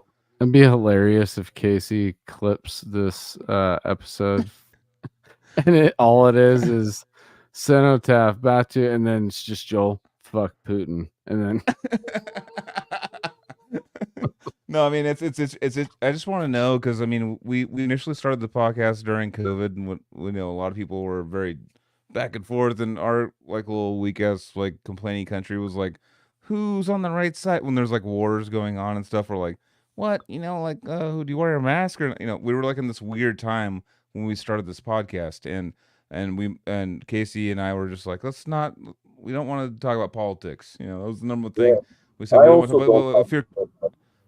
yeah, exactly. And I'm not asking you to talk about politics, but I just like, you're a person that's closer to the situation than we are. So like, for someone just to like, how do you, like, for like, we see it on the fucking news every day here. So we're like, Yeah, what's going, like, I just want someone's like logical explanation of what they're feeling and what's going on there. Not like what side, like what political party you're affiliating with, but just like what, because there's possible world war starting right there, so yeah. Mhm. pretty close by. So I actually just wanted to know what your Uh, personal feeling. you know, we are at the middle. The north, Ukraine-Russian war going on. At the right side, Iran, Iraq war, Syria war, and down started Jesus, Israel-Palestine war. So we we're are gonna at die. the All of us middle. gonna die. And you guys are just like, I just want to chill, guys. Like Yeah, metal's it's like, I pretty just want to sick, make. you know. Yeah, metal is red. I know. I Uh, mean, all those wars starting from the religion stuff. So if yeah. people just fucking chill, or I don't know, if the fucking uh, UFOs will come from the space and they will say other stories, the Yeah, religions Totally. disappear, and that no fucking war then. Yeah, I I mean, agree, as I dude. get older too, I'm actually tripping out about, because when I was younger, I was like fuck Christianity, like that shit sucks. It's like taking away all of our, like, they're trying to stop music from happening and all this shit. And as I get older, I'm like, the spectrums change, where it's like now it's like radicals of each side. All of a sudden, like at that time, now that like certain parts that are politically polarized flip, like the ice Yeah, caps flip, where all of a sudden, like, yeah, now if you're, now it's the loving and giving side is being like judgmental and shitty. They're like now the priests, now they're going like, you can't do this, you can't do that. And it's like, yeah, when before it was the priests going like, you can't do that, and then I was like, fuck Christianity. It was like very anti-Christian when I was younger because I was like, they want to stop a lot of the music that's going on and all these things, and I Yeah. was like, this fucking sucks. And now all of a sudden, like, it switches. It's like, well, now the side that you're on now doesn't want that, and you're like, like, you know, it's really hard to follow in Yes. America. It's really hard. Yeah, those holy books written thousands years before, and Right. people, we are living in 2024, and people still believe those stories. I don't know. It's Yeah, I was know. gonna say it's all based on literature, dude, and you got to think of Humans it trying like to. It's control. I It's all control. enjoy. I'm totally for preserve the literature across the board, but yeah, I don't really believe Cthulhu is at the bottom of the ocean right now, ready to come and get us. You know, yeah, I don't actually believe that that is true, even though it's a cool It's fucking fun. story It's to fun. read. You know, Yeah. it's exactly. one of the baddest H.P. Lovecraft. I love him, yeah. but at the same time, Cthulhu, maybe he is, but I haven't seen Cthulhu yet, and I haven't seen other things as well. But what I do know is that there's certain aspects of all these holy books that we're talking about that do have, you know, a little bit of sustenance for being a decent human in them. Yeah. What some people Yeah. need. They need a book or a scare tactic to tell them to be like, don't kill people, don't Yeah. do things like those people that need that. And I'm like, I We mean, have for to And- me, think that's that what I was. those books written many times, 300 times. I heard Quran Yep. written. I don't know, or Bible. You know, everybody can, Mistranslated. anyone can write anything which he wants. Yeah. So chance to. Well, Patton Oswalt actually broke it down the best for me. He was like, all right, well, he's all, before religion, there was just like whoever can fucking kill the most, whoever could fucking, you know, like fuck the most, whatever, like they were the kings. And then it took a pacifist to be like, shit, these guys are just dominating. We got to like scare them with going to hell. And like, and be like, dude, no, if you do that shit, you're going to fucking hell. So they're like, oh shit, like, we got to back off that. So it's kind of like it's like the initial control mechanism of what's going on. And there's something, I believe there's something way more insane than a fucking story of a guy going on the ground, coming out for after 3 days. It's like, that's, you know, I mean, and I've gone to church when I was a kid and stuff, and I was like, whoa, this is, you know, this is like hectic. There's a guy on the cross. You're like, holy fuck, this is really like gnarly imagery. But at the same time, like, how the Have you fuck ever do gone you to know? church on edibles? No, Dude. Why the fuck would I do that? Edible. Yeah, it is. It actually I mean, was. now It was. love to go to- I'll be honest, real quick. It's the biggest connection I made to something like that.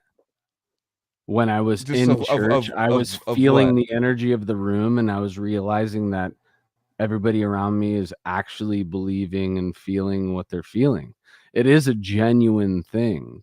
They are at church and really, you know, They're really scared. They don't want to die and be nothing. That's why they're yeah. really scared. But it's like coming together, and I was just like, whoa, dude. I'm feel there is an energy in this room, whatever it is, and it didn't feel bad. I didn't feel like I was in, I didn't feel like I was in Satan's lap while I was there. But still, it's like, I mean, you think of the psychology of it. It's a group energy. It's a like, it's why people like randomly rip down buildings when their team wins the championship. It's That's like what I'm they would saying, never dude. do that. Yeah. On their own. Those recharges on every Sunday is relieving the death anxieties that everybody are born with and are stuck with until we die, dude. It's literally just a way to mitigate the existential angst that we all feel as humans, and you can get that other places too, but that situation actually made me have sympathy because I was the anti-Christ. I was the Satanist that was against all religions. You know, I was that guy, and now I'm just if it keeps like criminals in line, like I'm like, dude, go to the fucking church. Not just that, it just makes people be decent. That's all it is, dude. Like, all right, so Anthony, my birthday's coming up. My birthday's coming up in 4 or 3 months. Yeah, so for my birthday, what I want is in Rockland. There's that mega church on 65, or as you turn on 65. Dude. Let's take mushrooms and go to that. Oh my god, dude! They got like 4-story crosses on the side of the highway. Dude. It's a mega church, dude. We gotta take mushrooms and go into a Sunday service dressed in suits for my birthday. That would be the funniest fucking thing I've ever done, and I can't wait. It's funny. We could go get fitted like it's a wedding. You know, we'll go to like Men's Warehouse, and we're all getting fucking tailored all up. Right. I'm gonna see who wants to go, like of the close friend group. Just be like, all right, we're taking a half-eighth of mushrooms, and then we're gonna go to a mega church dressed in suits. Dude, my 40th birthday. Yeah, that actually sounds like it would be pretty fucking wild, dude. We're probably gonna get kicked out, but like, you know, like as far as the beginning part will be fun, you know, like we go take communion and we just look at the priest and our eyes are fucking wow, and you accept it in your left hand. Oh shit, I didn't put the fucking right hand on top. Sorry, dude. I was always too scared to take the wafer, dude. I didn't want to walk in the line to take the wafer, dude. When I was like a little kid, like my grandma was like she was a Catholic. If we're on mushrooms at a church, we're taking communion, dude. That's dude, we gotta go. We're sipping the wine. You have to. They still just wipe it off with a washcloth. Batu, were you raised religious at all? Not exactly. Yeah. Of course, my mom and they believe side stuffs, but I am not. I was not into this kind of stuff. Fucking goddamn it, what's his name? Dude from guitar player from Gorgasm. Damien? Texted me about. Lesky. No. Or Sasha. Sasha. And he said Batu's like the Buddhist of the death metal community, and I was raised Buddhist as a kid, but I don't know if is that about you? Yes, he's talking about me. Okay, because I was raised Buddhist as a kid. Let there be light. Let there be light. No, Jesus, I said Buddhist, and the light exploded. This is the first time this light has come on in a while, dude. I've been using magnetic fucking flashlights above me. But the switch for this room is also for the next room next to me, so I still flip it on to see outside there. Whoa, dude. That's awesome. I think that was is Buddhism like a part of your life at all? Is Buddhism a part of your life? Who said this? I have zero interest about Buddhism. I think Sasha, you need to fucking do your homework, Sasha. Maybe he mixed with someone else. It's not me. Buddhism and me, no. The guitar player of Gorgasm. You know, that could be like a he metaphor. Said dude is like he said dude is like the Buddhist monk of death metal, brutal death metal. That's what he said. If you made it a metaphor that okay, he make metaphor, okay, but okay about Buddhism I have nothing to do. That was hilarious. I was like, Eternal Revenge now is asking about you, Joel. He's like, wait, what? He was raised Buddhist? Yeah. No. Well, I was raised around Buddhism as a kid. I was obviously like agnostic atheist, but like, you know, it was they were always really nice to me. And I was like, as a child, I'm like, went to my grandma would take me to Catholic church. I'd be like, this is fucked. This is not okay here. And then I would go to my mom's Buddhism shit, and I'd be like, these guys are all super chill. Like this is like this is, and like, you know, and then like they run into me like 20 years later. I'm like, I'm in a death metal band, and they're like, that's cool, you know. But but they were very open to it. I raised at the Shaolin Temple. That's why I'm shaving my head. How long you been growing the goat, bro? How long? I'm not cutting it since over 10 years maybe. Wow. Damn. A lot of I lost, but anyway, before I had long hairs Yeah. like Mhm. parkas, like Wart Vickerness, but Mhm. now Yeah, it's yeah. better like this. Yeah, I got a penis yeah, it's better. shaped loss Bald of spot? hair, so I just shave it. Yeah. Bald. I'm getting. We have now we have like the security cameras here, and they show from down, you know, and then I'll like check to see my. I'm like, oh, there's a security camera thing. I'll look and I'm like, oh, dude, like I see like it's like thinning up here, and I'm like, You're like, and I'm I like, gotta I'm start 40. wearing It hats starts at all the time. 40. Yeah, I'm like, Well, everyone always 40, that's was like, actually normal. Come on now. I don't want it to be normal, dude. I don't. Well, I don't started wanna, thinning in like late 20s, dude. Well, I want to be. I just want to be fat and not bald. Like I don't want to be both. Like I don't. Like I don't know. Fat But and bald. yeah. It's. I don't. And Want, I just want to be both. Like you know. 6-pack Budweiser beer. Why? Hey, what do you drink? What do you drink, Batu? When you go out and drink, what do you drink? In Turkey, what's Mostly Turkish beers. Also, I like Heineken, such beers too. Budweiser, you know, American.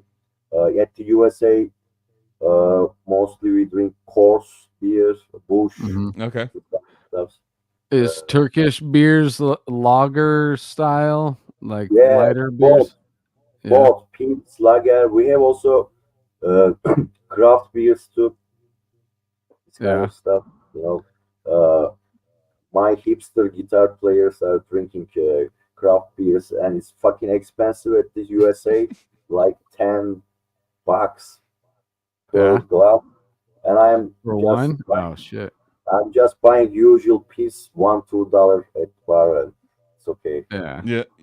Yeah. No, that's smart. I mean, I'm speaking of hipster. So we have these things here that are. Sorry, Matthew, I'm joking. You are not. No. These things like so. Basically, when I drink the hipster beer, the IPAs, all those Yeah, beers, yeah. I fart just insanely. Like I can't. Like it's a disgusting. It's like farts that will hang out. If you fart in the car, go like do a full like walk around, like leave for 2 hours, come back, the smell is still there. Wow. It was concerning. It was concerning. So I know it's people make fun of it a lot, but the thing is, I drink the White Claw. So White Claw, White it's the. But these are 8% White Claws I drink. So anyone that fucks with me, I'm like, come drink them with me, dude. And they have 2 of them, and they're like, oh, I'm done. I'm like, yeah, well, what's up, bitch? Your drink. Yeah, what's up? Hi, I know my hi, pussy, my I'm gate. finding Oh, it. sorry. Yeah. We have them in Turkey My- too. It's a more economic way of getting wasted. 2-3 cup, then you are done. Yeah, what kind of hard alcohol do you drink? Is there any hard alcohol that's out there? Vodka, Mhm. Jägermeister, Jagger, whiskey, Jack Daniels, whiskey cola. Those are the. Is it expensive out there? Is it super Yes. expensive? They are expensive. Okay. Yeah. In US, very cheap. That's why during the US tour, we both buy a lot of alcohol there. Now you just maybe want Definitely. to keep asking how expensive things are. What's gas like? Do you guys go by the liter? Yeah, liter, Yes, it's very liter. Yes, not gallons like States. I think 1 gallon is like 5 liters, something like this. I don't know. I don't know Okay. if it's that much, but it's definitely more. A liter is not as big as a gallon for sure. 1 liter of diesel, I think now 45 Turkish lira. It's like more than $1, 1.5, something like this. Yeah, it's Okay, well, it's not. similar. It's like I don't know. $6 a gallon right now, or Yes. 5. It's like Yeah, so it's kind of $5.80 a if it gallon. was 5 liters to a gallon, that's kind of Yeah. relative right there. Yeah, it's expensive. Yes, just at the border with Turkey, Iraq is there. All the oil comes from there, but we are still using in Turkey the fucking expensive oil. Mm-hmm. So Is Turkey is bordering Iraq. yes, Mm-hmm. Damn, and I gotta look at the map real quick. all the oil pipelines coming from Iraq through Turkey or Iran. One thing as learning things as a kid and then getting to be an adult and realizing that they're different. What is how? It's not called Turkey over there. What do you guys call your country? Turkey. Oh, that's pretty similar. I Oh, mean, okay. yeah, I see. people were making jokes about the name Turkey. Happy Thanksgiving. You are eating turkey, but Yeah. call it Turkey. That's Turkey. that's just us fucking idiots over here. Like we gotta compare it to something that we've endured in the last 400 years. Thanksgiving, turkey. Oh, dude, yeah, damn. dude, So you're you guys are bordering Syria, Iraq, Iran, Yeah. Georgia, Yes. and Georgia, or Armenia too. basically Armenia, shit's yeah. just fucked all around you guys. That's kind of crazy, dude. Yeah, all the crazy countries around us, they love to Damn. fight. Or Yeah. You're like, whatever, dude. I'm just trying to yeah, chill. Like, whatever. Yeah, Istanbul. I remember was I was reading a magazine on a flight once, and there was the most underrated fun cities in the world, and yes, Istanbul was number one. It was it's number huge one. metropole, 25 million, really 20 million people living, Hmm. and very touristic city. A lot of American tourists or European tourists visiting there. Yeah. It's it's like Las Vegas, 24 hours everywhere, full action, open, yeah, Nice. Nice. That's cool, party man. city. Hell yeah. Yeah, it is kind of like a big fuck you. Like you guys are gonna all have wars around us. Well, we're just gonna fucking party, dude. Yeah, You know. exactly. Yeah. I have to make the urine. Go for it. Keep going. All right. So I know I can't really remember where we left off on your timeline, but obviously we were talking about the albums that we came across. And so talk about a little bit into getting obviously you guys had Cenotaph off and going after the first couple albums. So after Puked, what was your guys' plans at that time, getting the reaction to that album that you were saying that you didn't really expect to start coming? Yeah, after the Puked album, the band members moved to other cities, even countries. Our bass player, the original bass player, right now living in Texas. He's working at the oil company there. And the Wow. guitar player moved to Istanbul. I moved to Austria. And from the local scene, from what we received from magazines, interviews, and international press, we got positive feedbacks, good reviews, a lot of interviews we gave. We joined at many radio shows, blah blah, such stuffs. But after this Puke Gentle album, the original lineup split up. So I was at 2000s. I start to find the new members. My own brother joined as a guitar player, and Oh, okay. I start to play bass at the same time and doing vocals. I start bass vocals. I start to learn bass, and the original drummer. We keep going, and we recorded 2002 or 2003 our third album, Pseudo Vernal Cadaverium. We released it from United Guttural Records, Mm-hmm. from Rest in Peace, Rich Flesh Grind, from Yep. his label. Yep. So, like, So now you just brought up another question. So how many siblings do you have? Brothers, sisters? I have one brother. That's all. So that's it. He's So we have Younger? 5. Yes, he younger, 5 years younger than me, and I bought his first electro guitar and sent him to guitar lessons. Then he joined Cenotaph. To 8 years he played. He played in Wow. 3 albums. Yeah, 2. Yeah. I love that, dude. So was it literally you that introduced him to all the extreme metal stuff and Exactly. Yes. I bought him the first BC Rich Warlock guitar uh, made in China. I don't know, some kind. It was a very weird color, yeah. fucking pink color BC Rich. He hated the color. It's like glam rock guitar. Then Right.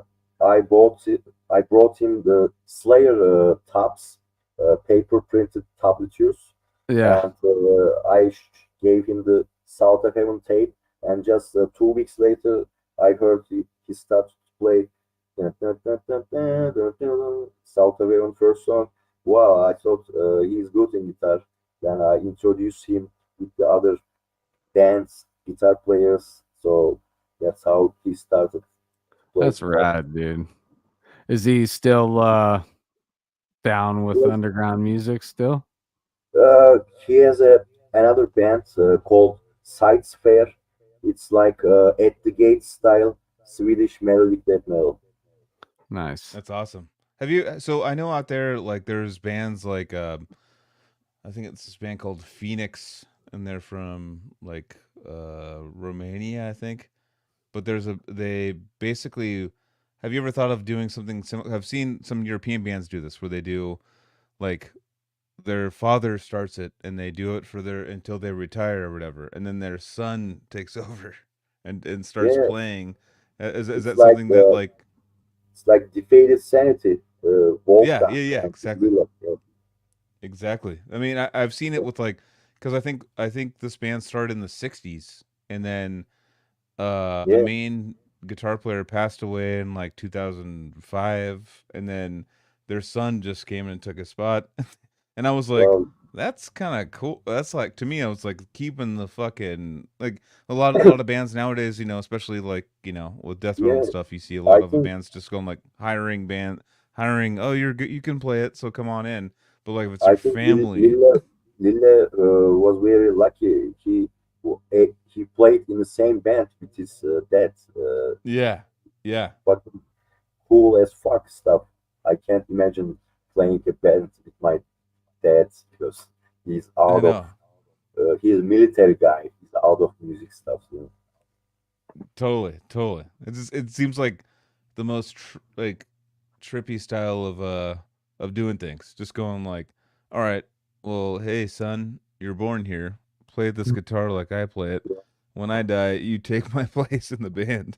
And yeah, then it's like and that's the only heritage. band I've ever heard of that happening. But like once you pass like your whole life, you're playing, and then I mean, Van Halen, Eddie Van Halen's son too, Wolfgang. That's like Yeah, the only one that I've ever kind of heard that's kind of similar, but like It's I the know that out closest to there. cloning yourself, dude, that Yeah, we yeah. have right now. You can't actually clone yourself, but you can just knock up a chick and just train that human to do what you do. yeah. Exactly, exactly. So, god damn, man, there's so many cool things that like just one of my. I was actually just sitting here in awe for a second, just so excited and stoked to like hear a different like.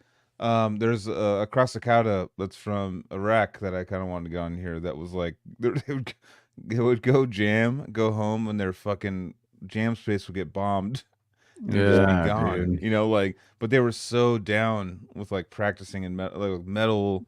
Fucking, this is it, dude. And they would Or like, like Overthrust. I think they're a band from Africa that's making some. There's Yeah. you know there and are uh, there are bands from Iran. It's forbidden to play metal there at Iran. yeah, They can execute you. And we have a lot of Iranian friends here coming from Iran to Turkey. death by execution for playing metal. That's and Yeah, still doing it. That's the most metal. That's more metal than pretty death any of metal. us. That's pretty death metal. I'm like practicing in shorts and sandals and shit. There's fucking. I was at the beach today, dude. You know, and and these guys are like, if somebody knows that we're doing this, we're gonna die. Yeah, Yes. they're so into it. It's like basically trafficking like gnarly drugs through another country. Yeah. Like that's like what they're doing to play music. It's like the same. Yeah. Those guys passed from the border, Iranian, Turkish border, illegal ways. Just came here, played shows, thrash metal band, and they wanted to move at Europe or USA. You know, they do this music under very hard conditions. Huge respect. Yeah, definitely. Yeah. I mean, so have you guys? I mean, I know you guys are just bordering those countries, but has there ever been like growing up doing this kind of music? Has there been any backlash? Uh, I mean, of course, this music is not for the society of Turkey. It's just for music for extreme people. So Right. we are close underground community. But how we look like, what kind of shirts we wear, or of course, people were looking at us with a distance. You know, what Mhm. kind of Mm-hmm. things they are seeing us like this. But during those years, I think this imagery changed a lot because right now we are in internet time. Everyone can Mm-hmm. watch and see different type of people and see. So I think this already broken in Turkey. People Yeah. are Whatever you got. more open-minded right now. Yeah. Whatever you Mhm. guys were doing back then was doing it right because you got an album to Santa Cruz. You got a CD to Santa Cruz that Yeah. was in our local record shop, And we and gotta think. that's where I bought it. I forget You the know, dude's name that worked at Streetlight, but he was John. It's another one of John. those Yeah. John, like-minded metalhead that went just as far down the rabbit hole as we did, and so he was helping bringing in the distribution to Streetlight, and yeah, so we were just lucky to come across that. But I attribute like the metal scene to the Matrix 2, where everybody's underground and Yeah. free from the simulation. We're kind of those people that we're living in the caverns of society that Yeah. not a lot of people venture into, but we have our little sect of humans that are Yeah. stuck in You the have to caverns, dude. you have to be curious about it. You know, underground is a deepless bottom. I don't know, cave. A Mm-hmm. lot of bands to discover, but some people just thought Metallica is a metal. That's it in Turkey. They Mm-hmm. also played in Turkey 2 times when I That's was it. kid. Yeah, yeah, yeah. They played, and Slayer came, Metallica came, Megadeth is coming, and this summer again. Such huge names came and played in Turkey. Yeah. What was the were people just like huge It, crowds? it was in the like soccer stadium, 60, Yeah. 70,000 people. Jesus. Yeah. Yeah, Damn. Yeah. I Dude. mean, yeah. I was moving this weekend or this week. I was moving and I did the full just only listen to the old Metallica albums. Just yeah. listen. I haven't listened to them forever. I just I can listened to also them listen front to for back. yeah, Yeah, and I was like, oh yeah. Like to me, I was texting actually Carrie. I was texting Carrie about like the coolest like visual I have when I was a kid of like metal, like when I was a kid, was Metallica in like '93 on yeah, stage. Like that was like that look that they had. I was like, that's like to me that's like I mean it's the most straight ahead metal look. It's like the best look. yeah. Like Yeah. of the way James they're. Hetfield look, you mean? Oh Jesus, yeah, just like up there, just like with his hair, like when he's younger Yeah, and yeah, stuff. I'm like, holy fuck, like that look was like that's what inspired me when I was a kid. Was just like, damn, these kids. I was They a were kid. all These studs, dude. adults, yeah, and then it went to Slayer and stuff, which I was having this debate in my head while I was moving for fun, just in my because I talk to myself because I'm a fucking psycho. But I was talking to myself and just going like, Slayer's like the more badass. Yes. Like Metallica's the more like they're more polished. Like as far as songwriting, they're more a songwriting style, and Slayer's the Yeah. most like they're to me like Basic in the style. big four. Yeah, I would say Yeah. like I wouldn't if you say the big four of thrash, I would say Slayer number one, and I would say Yes. Metallica two because Metallica like had more not because they weren't thrash enough, but they were writing songs that were more they were all over the place. They're up and down. They were going all over they weren't just like straight thrash. You know what I mean? Yeah. Like where Slayer was like had that energy of just thrash, like I devil was fuck a like Slayer guy since from the beginning. Yeah. I have. I bought the first Slayer tape. As I said, I was 12, 11 years old, and mm-hmm. it was a dub tape. I didn't saw the see the band members' photos, and one of my Mm-hmm. friends showed me the Slayer band photo first, and I thought the rest in peace Jeff Hanneman was the Yeah, vocalist in my imagined mind. Then I Mm. totally. saw Tom Araya is doing the vocals. Fuck, the other guy is playing guitar. So Totally. Slayer was always a different place in my heart than Yeah, it brought you to a Metallica. dark. It was darker. Brought you to a darker Darker, place. Like, more satanic, more speedy, more chaotic solos, not melod mm-hmm. anti-melodic, how I say, and their satanic imaginary on the Yeah, artworks and read more ass kicks than other bands. I don't know. They influenced us a lot, Slayer. yeah.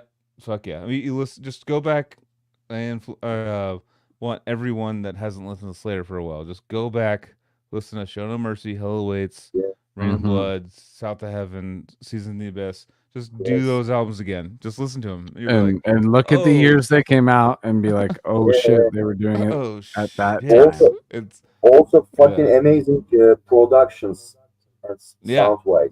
Yeah, Yeah, yeah. Exactly.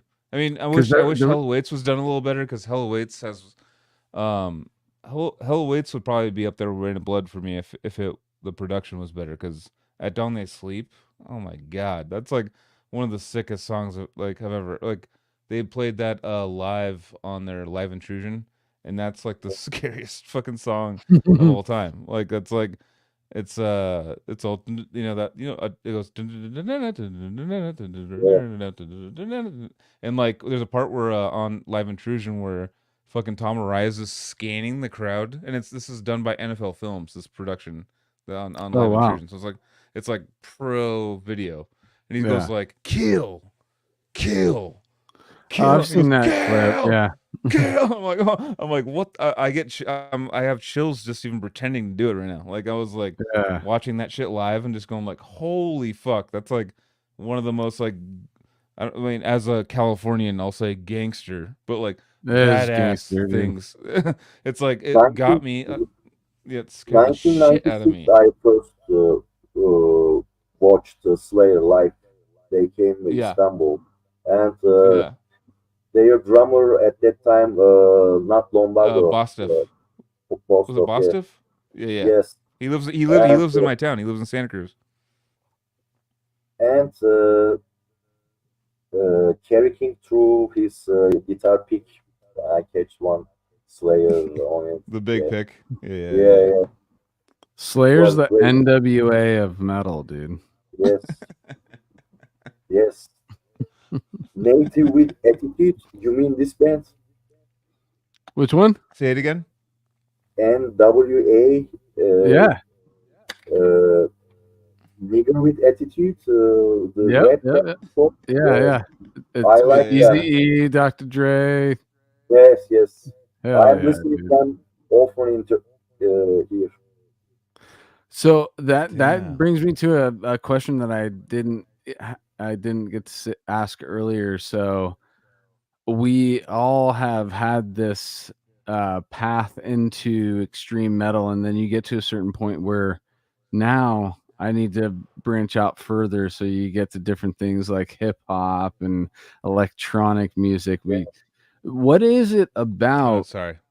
No, Fuck it's all that. good. What is it about getting to the bottom of this extreme metal stuff, and then we get to a point where we need to, venture out into other things like progressive metal and other technical aspects of music? Is it literally just us now we've had our fill of one thing and we need to go fill another well with something else? Because it's the drive to get that. There's a drive that happens before we find extreme music that sets us off on the path to absorb all the extreme music. So I think that it's like the metal stuff may not necessarily be metal is like the best version of absorbing.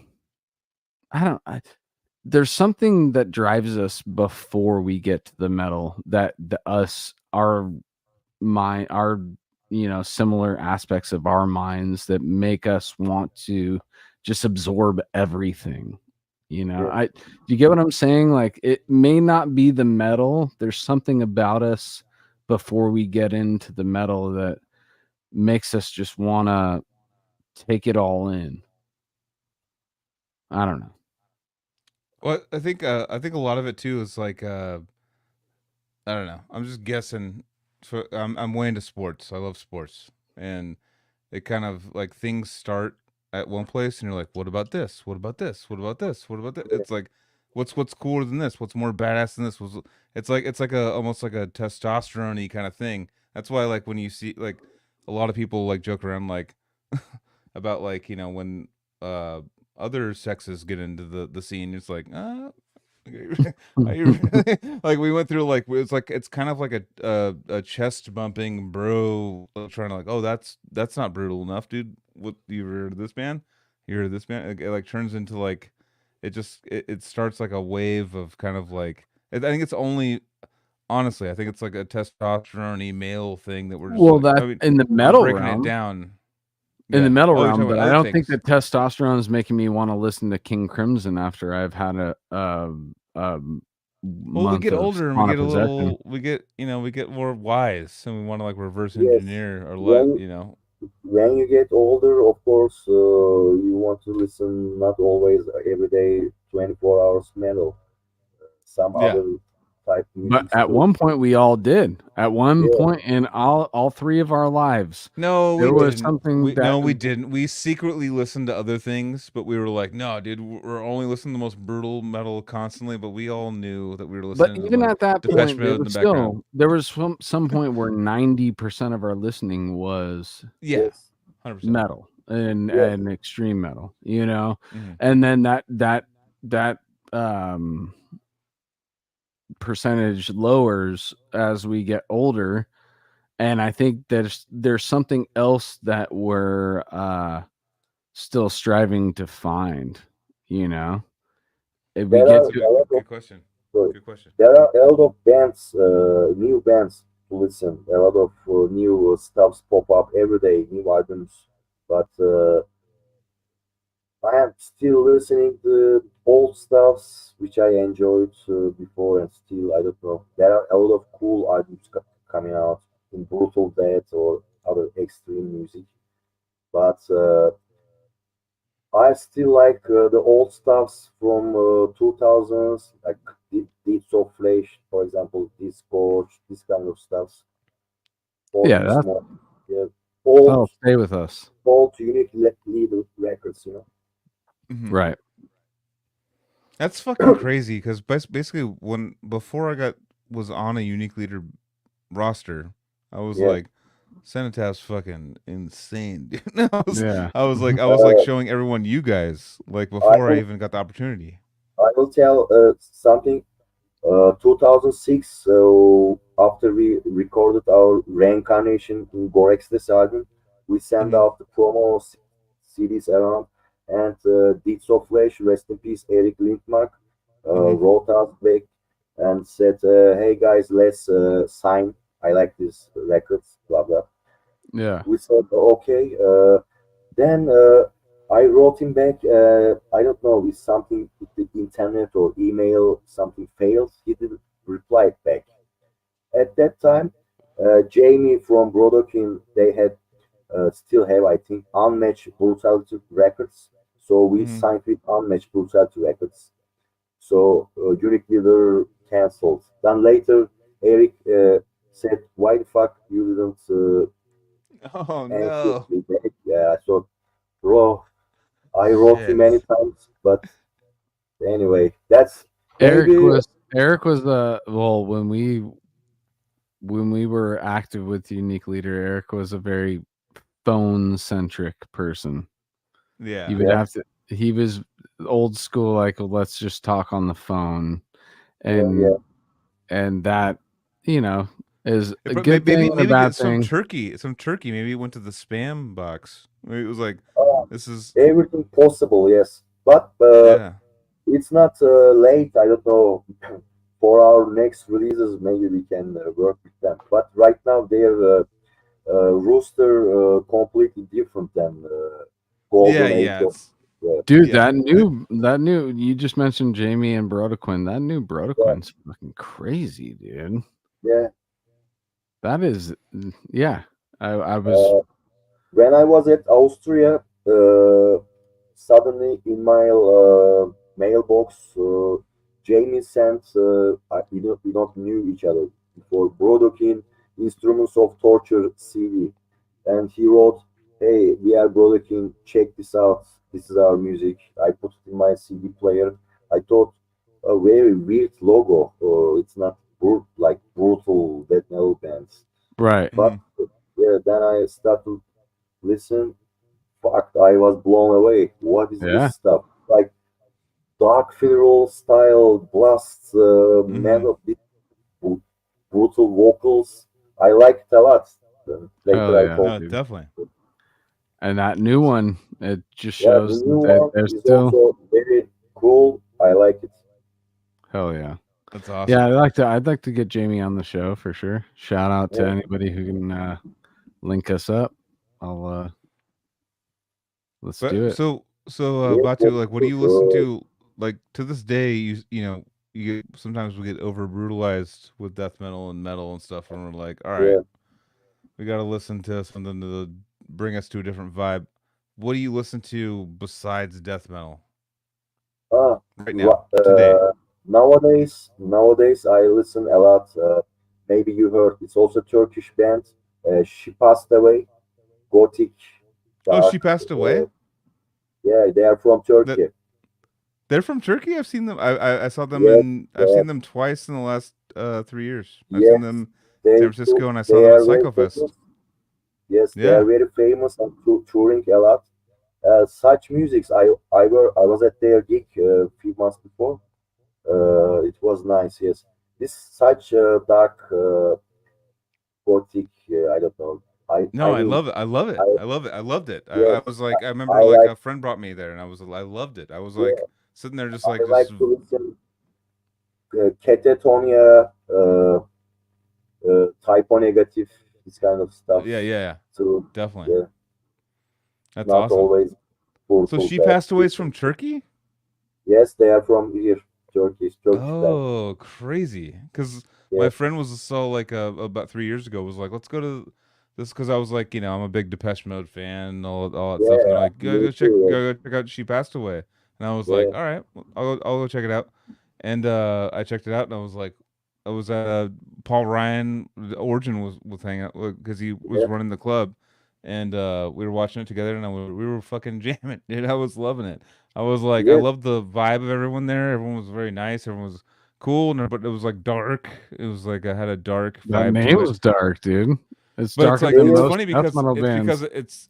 it's because one thing I love about them is it's she and then PAST away. So uh, Mm, it's not so it's like a but they have this like this Depeche Mode vibe to it. It's like yes, very Turkish Depeche Depeche Mode. Mode. Let's call it Turkish Depeche Mode with the lyrics. are into Turkish lyrics also, not English. Interesting. Yeah. Yeah. No, I've seen them Is 3 or it 4 sad? times in the last year. It, The Like lyrics, depressive type yes, stuff? yes, I would assume so. depressive, gothic, dark Yeah. stuff. So. Yeah, but it was fun. It was all fun, sad, right? Because Yeah, their yeah. shows are like, it has a fun vibe to it, where everyone's like, they You start playing. can The guy plays you can keyboard and even stuff. dance or move in their music. Yeah, exactly. No, a Psychofest in Las Yeah. Vegas, where I saw all these, I saw like Immortal, Emperor, and then She Passed Away closed it out, and I was like, It's huge, I was like, huge She ass Passed Away is festival. playing. I saw it. Yes, I saw the poster. Everyone is there. Every band. Yeah. Yes. No, it's sold out. I had like to get tickets to that show, because my friend was like, "Dude, this is a band. If you like Depeche Mode, you have to go check this band out." I'd hit up the fucking Paul Ryan from Origin, who runs that club, or like helps run the club. I'm like, "Dude, you gotta get me in." I guess it's like super sick, and I'm gonna be in town, and I was like passing through town or something, and I was like, and he got me in, and I was like, and we were both like, "This is fucking fun." I like, it's Yeah, fun, they are and it's got very cool. the yeah, I don't like bullshit fun. I like dark, realistic fun. Like I like It's atmospheric, and they are taking you in vibe with their music and atmosphere inside. It's very cool band. I like it. totally. And they all came out. The two guys. It's two guys, right? That band? Yeah, Two two guys. guys. Yes. Yeah. One They came guitar, one synthesizer drum stuff. machine. Yeah, They came out and on little suitcases after the show, and like they were rolling out, and I got to talk to them for a little while. They were fucking super cool. I really Sick. was. Yeah, they're very cool people. That's They cool. I have had also no idea. like a cure for those hairs. Yeah. Image. It's cool. Yeah. What's the link? So there's a link there somewhere, because I saw, every time Depeche Mode comes through, and they came through about me and Osa went about 8 months ago, 6 months ago. But there's a link with death metal, black metal, and Depeche Mode. I Depeche Mode, think to me, I love it. It's like one of my favorite bands, they're like of all very time. dark pop. Yeah. Let's call it Yeah, dark pop. Yes. makes you think. It's like Like makes you think. I don't know what was the name of summertime sadness, suicidal pop. What was the singer? I forgot her name. It's suicide. It's a little suicidal, but like you look at the lyrics and shit, it's like Yeah. lyrics are like they make sense for like shit that I agree with. Well, I as far as, actually I made this link on the show a while ago because of Casey, which he's gone, R.I.P. Yeah. for the night. he got sick. I thought about and I came up with this on the show at one point, where why do I like sad music? That was Yeah. a question that I asked, and Casey put it in a way that made me understand why. It's because I'm a happy dude. I actually am a positive, happy guy that's To my get vibe. happy, sorry, to get happy, I am listening to such No FX, Blink 182, such punk rock bands. Hell yeah. Okay. But Yeah, my point is the reason why I like sad music as a happy dude is because I don't feel that emotion enough. Yeah. I need a Yeah. vacation from my happiness.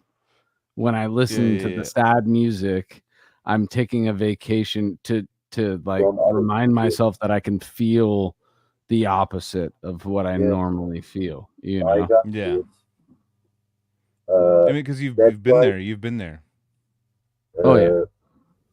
You can't listen it also. You have in life good and bad mood, bad times. Catatonia, My Dying Bride, such bands, old bands. Mm-hmm. When you, I don't know, for example, when you finished any relationship from your girlfriend, I don't know. Mostly I listened Catatonia, Deftones. Then I want to get back to life. Then I'm listening fucking brutal bands like Discord, Putridity to get back to normal. So Deftones, is Deftones a band that you've listened to? That you I love Deftones. I We love love that. Deftones. And I don't know why. It's a love or hate band. I always hear people It go is, like, but Yeah, they bring me to places of thought where I'm just like, oh, I don't know. They bring my brain back to fucking nostalgic times in my life or something. They do something Yeah. where That's what it is, it, dude. We came across that band and fell in love with that band at a certain time that no matter how much shit talking happens, Yes. we have the shield that'll be like, nah, dude, they're still so sick. yeah. You know, It's like I don't We- care what anybody else says about them. I don't care what anybody else Los says about Angeles, me. California. They are from, right? yeah, Sacramento. Yeah, They're I used to live there. literally Yeah. Yep. an No, hour from where we're at right now, where I'm at yeah. right now. Yeah. 2 hours for me. No, but Yeah. still, like they're I mean, I got to see, Crosses is I love Crosses. Crosses is I mean, they're blowing up now, but 2014, it's Chino's kind of Depeche Mode project that he's doing. Yeah. And I went to go see him kind of recently, and I went to somehow got into the side stage, and Chino just came up while singing and just started dancing with me. And I was like, Oh, all right, What well, up? and I was like, all right, my life's done. Like, I'm all good, dude. I can leave Did you now. dance I was back? like, Did you just give him a little no, I was fucking sitting there just silverback I was going like this. I was like, fuck yeah. I was like, dude, what the fuck? He came because like the security guard let me in the side door, which is on the side of the stage. And as I went there, he came right up and was still like, yeah, and started like dancing with me. And I was like, what the fuck? This is like all my childhood shit. Like That's all you need, all in dude. one like that. I was telling Osa, I was like, this is in one dance. This guy just like we just like fucking did You had a little one-on-one, silly yeah. dance. I was like, what that guy though, as a kid, like Jesus Christ, like you have no idea. I was like trying to explain it to her with all this nut, like my brain was going nuts at the time. Like, oh my, like, I was like freaking out. And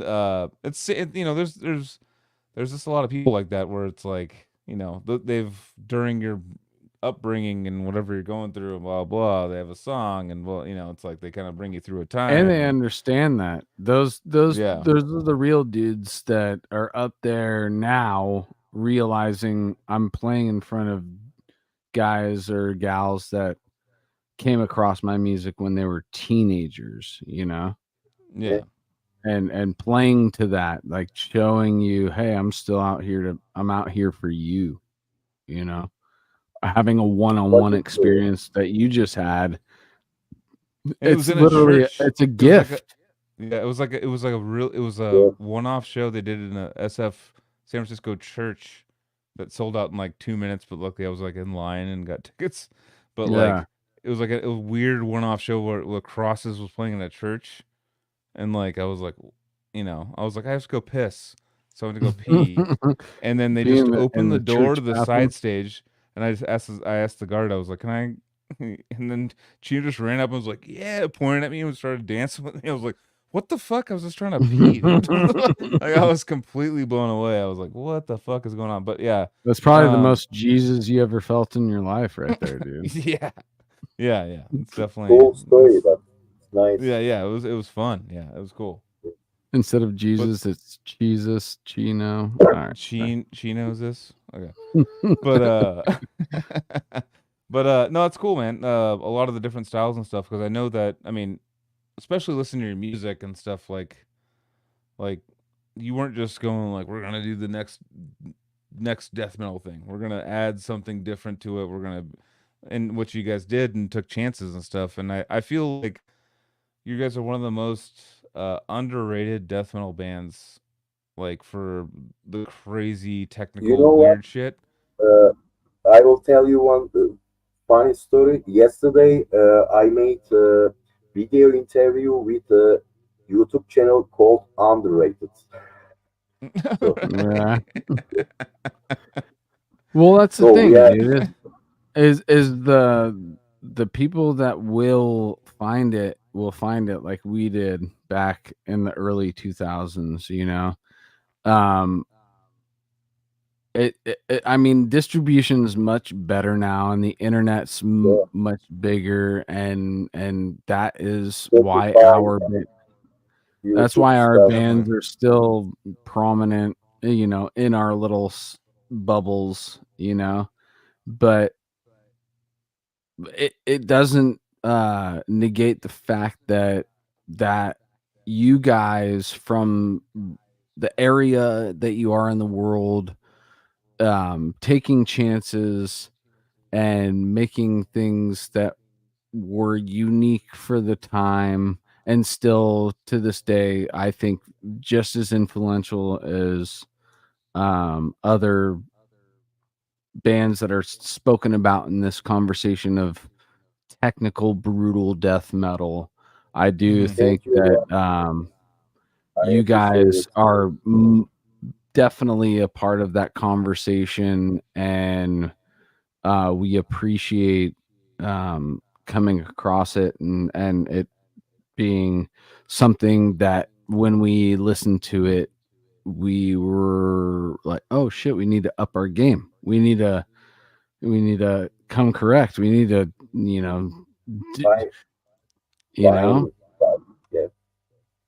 yeah. I Come just original. yeah. No, it was an earlier comment, but I remember you were talking at the time, so I was like, I'm gonna throw it up there now so he sees it. You Okay. see it. Cheers. Yeah, fuck yeah. Yeah, Yeah, dude. It's definitely a band that will always be in my memory bank of bands that when I heard them the first time and still to this day listen to it and get that nostalgic feel of coming across the real shit for the first time, 1990, 1998, 25 years passed already. So That's uh, crazy, dude. That's Isn't Yeah. it wild to think how about fast that? is fucking time going? How fast is Yes. time going? Your Dude. parents tell you about this when you're younger. They're like, it's gonna go Yeah. by fast. You're not gonna know. And all of a sudden, like, it's like, like ODS released an album like 20 years ago. It's like, it's like No, 20 we something did years it ago. like You're like, 4 what the years ago. fuck? No, I Yeah, mean, we are as far as getting like old. it's Before that crazy. one, but with Severed, yeah, I got that feeling when it was like, oh shit, the last time I did live Severed shit, 2012. That's 12 years ago, dude. Wow. It's like, fuck, dude. It's before you. It's as a person that always kind of like my parents would be like, "Oh, dude, time's gonna go faster than you know," and I'd be like a kid going like, "Whatever, fuck you," like what? Not like that, but I'd be like, like whatever. I'm just doing Yeah. my thing. Old people. Yeah, Yeah, just old fuck you, people, just fucking and you're just like going like, whatever, old people. Yeah. But the one thing is like the one that I've probably said it a million times in the podcast is the person, I think it was Duncan Trussell that explained it to me. It was or not to his podcast was life's a pie. It's a big pie, Mhm. 1 year if you're 3 years old, that's 3 slices of the pie. 3 big, there's 3 Yeah. equal slices. And then but the pie stays the same size. And when you're Yep. 50 years old, those slices are smaller. Yep. And that's still the same pie though. So like no matter like if it's 3, I mean when you're younger, a year is fucking 10 years to us. You know what I mean?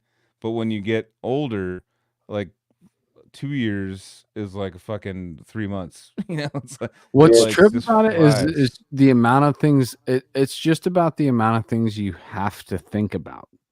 As a Yeah. child, there's not much you have to think about. I have to Yes. eat. I have to piss. I have to shit. I have to fucking drink water as soon as my parents give it to me because they don't fucking drink it unless you give it to them. This is the father speaking. Yeah. And then all of a sudden I got grades. I got social studies. I got math. I got science. Yeah, I got, it's adding more variables. yeah. I got That makes I sense. got my buddy that I'm gonna go ride bikes with after school. All these things start to become a then it's factor of how bills. you think about things Yeah. throughout your day. And the more you think about, the more you're distracted from time. So you That's sick. come I like back that. to time a lot less than you look at, like the time between you come back to looking at time is spread out more, which makes time move faster, because the last time I looked at time it was 8:30 and now all of a sudden it's 11:45, and all the things that I was thinking about during that time made that feel like it was 15 minutes. Yeah. You know, it's It's like it's more how you're tasks. distracted from Tasks. the organizational aspects of human reality. Yeah, when you're a kid, it's like, yeah, it's eat, piss, shit, sleep. Yeah, It's like you have make sure less responsibilities. exactly. It is. Then it's like Yeah. eat, piss, shit. Then it goes. Then when you get older, it's like eat, piss, job, like break, Chase the talk- girl. and Yeah. it's a girl that you need, uh, fucking lunch. My dad called me about something. I gotta It's jerk like all off. these. Yeah, it's like all these things that just come up at once. You're like, it's just all like, and it kind of just like all of a sudden overwhelms, and you're just like, and before you know it, it's like today, like I took this week, I took a week off today to move, and it's Thursday already. Like I thought Yeah. it was fucking Tuesday. Like yeah, like before you know it, Yeah. like the week's gone. Like the week is, and especially It's in the work week, Friday. It's Friday here. yeah. Yeah, that's Yeah, Friday what's now. up, As dude? of 50 minutes, we're into Friday now too. Uh, But like, it just goes so fast. Like weeks, like when you're working, like when you're not doing the, I mean the touring lifestyle for me was like it was a lot slower. I felt like, but like now it's like the lifestyle when you're like working constantly. It's like, oh, it's Monday. It's like, oh shit, I gotta put the trash out because it's Thursday. You know, like before you know it, it's Thursday and you gotta put the trash Yeah. out. It's like Yep. it's these little Yep. tasks that you have that kind of like remind you like where you are in the whole like what Anthony was saying is like responsibilities. It's like that takes up your mind and you're not like counting the clock anymore. It's like Yeah. before you know it, it's like it's fucking Sunday and you gotta go back to work. You know, it's Yeah. insane. Yeah, It's that's actually also kind of a trip. sucks when you, after the long tours, coming back to your normal life, Yeah. to, to your normal routine. Hey, we were rock star 1 week before. Right now, you are doing this shit at home. That was always funny for me too. It was like people Yeah. thought it was like, oh, dude, all right, Rockstar, come back. I'm like, dude, that was hard work. That tour was hard work. Harder. I worked harder on that tour than you worked at your job. Yeah. Yeah. Like I lost a bunch of weight carrying my fucking 120-pound bass cab up Yes, the every day. underworld. Fucking yeah, like Yeah, they up all look at London. it as like, oh, you worked 45 minutes every day of that tour. It's like, no. I No. wish. Like that's where my dream was actually was when like playing in bands was, and I got kind of close, but to have like people do stuff where I would just be like show up there and be like, all right, you Uh, just go up there and play. Like, oh my god, but as stage, humans, stage guys and crew, guitar, drum guys, everything ready, oh, set up, and you just go and play. It's of oh my course dream, god. but That's the you dream. first That's the you have dream. to, drive to next city, fucking far distance, set up the gear, show, sell some shits, merch, and then pack the gear again, load in van to next station. Gas stations you only see in USA, US tours, you only see gas stations. That's it, and Walmarts. Yeah. Yeah. As It's a like vocalist, you also just become unofficial drum tech too. You gotta bring in some drum gear and help the drummer set we up a hope little you Yes, bit. do. drummers hates us. Hey, because after the show, I just put my microphone and go up to people and start to drink. And the fucking drummer coming 1 hour later when the party is over. You get the drummer like, well, I wanted to be a drummer when I was younger, but I couldn't do it. So you did it. Yeah. But I guess Yeah, you're more motherfucker. you had more options than I did. So Yeah, but as a vocalist, I try to help as much as one yeah. set up his cymbals and pack his stuff. But sometimes, of course, you forget about him after the show. You are just running to bar and we party with people, and he's coming, showing up 1 hour later. He fucking packed all those cymbals and shit. So Oh it's no, hard I to would pack but I drums mean, here. luckily for me, like with Anthony you would help. Anthony would help a lot. And Oh, Bill Decrepit Birth would help because Bill was like the he was like a worker guy. He's a That worker. cymbal It's bag like, was heavy as fuck, dude. Yes, it's like single it back just much heavier. yeah. If you want to drive like as a team together for 12 hours and then someone gets out and it's like, all right, well I see everyone working, but I'm not gonna help. Then we're like, fuck you. You know, it's like, Yes. you know what I mean? Our We gotta whole all thing be on was a like, team. let's show up to the spot and we'll set up or do what we need to do as fast as we can so we can hacky sack. As long Oh, that as was we can, 2005 or something. That's yeah, when dude. I forgot what hacky sack was. Dude. I haven't seen someone hacky Dude. sack for about 12 During, years. I want to say to Sasha, cheers. During the European tour, Orgasm Cenotaph, those guys were driving. We were traveling with two vans, and Yeah. they were always faster than our van. And they are going to the venue before us, 1 hour, half an hour, and they set up the most of the gear. And we were like, "Oh, sorry guys, you already set up every shit. We just came and opened." Yeah. Yeah. So we As made like humans though, I feel like as humans though, like I've been noticing this as I get older. This is an old Joel take. Old You know, for Joel one, take. like Hey. like for one, like like when Decrepit got big enough where I got to be able to like not set up my stuff and like hand off a bass and I was done and just walk off the stage and go party. That was like top of the food chain for me. That was like I mean I was making $0, but not $0, but I was making like very little money. But at the time, like the fucking getting in, like just get to hand my bass off to someone, walk off stage. I was like, that's it. But at the same time, like the bands that have made it where they have full crews that set everything up for them, take it all yeah, down for them, you'll still find a reason to be like, this sucks. You know what I mean? Yeah. Like as humans, like as you do repetition and you do You like get you know as you comfortable see with things, something. Yeah. you get comfortable with something. Like we need to be shaken up a little bit as humans, and like even like the last house I was living in, the Trevor's house, like I had an ocean view, like $1 million view is what I had. Beautiful, beautiful area. Yeah, beautiful house that I was living in, but and I was like after like 6 months there, I was like I wouldn't even look at it. I would just drive, not even look Yeah. at the ocean view. I was like, whatever, uh, dude. I you already get get it. used to it.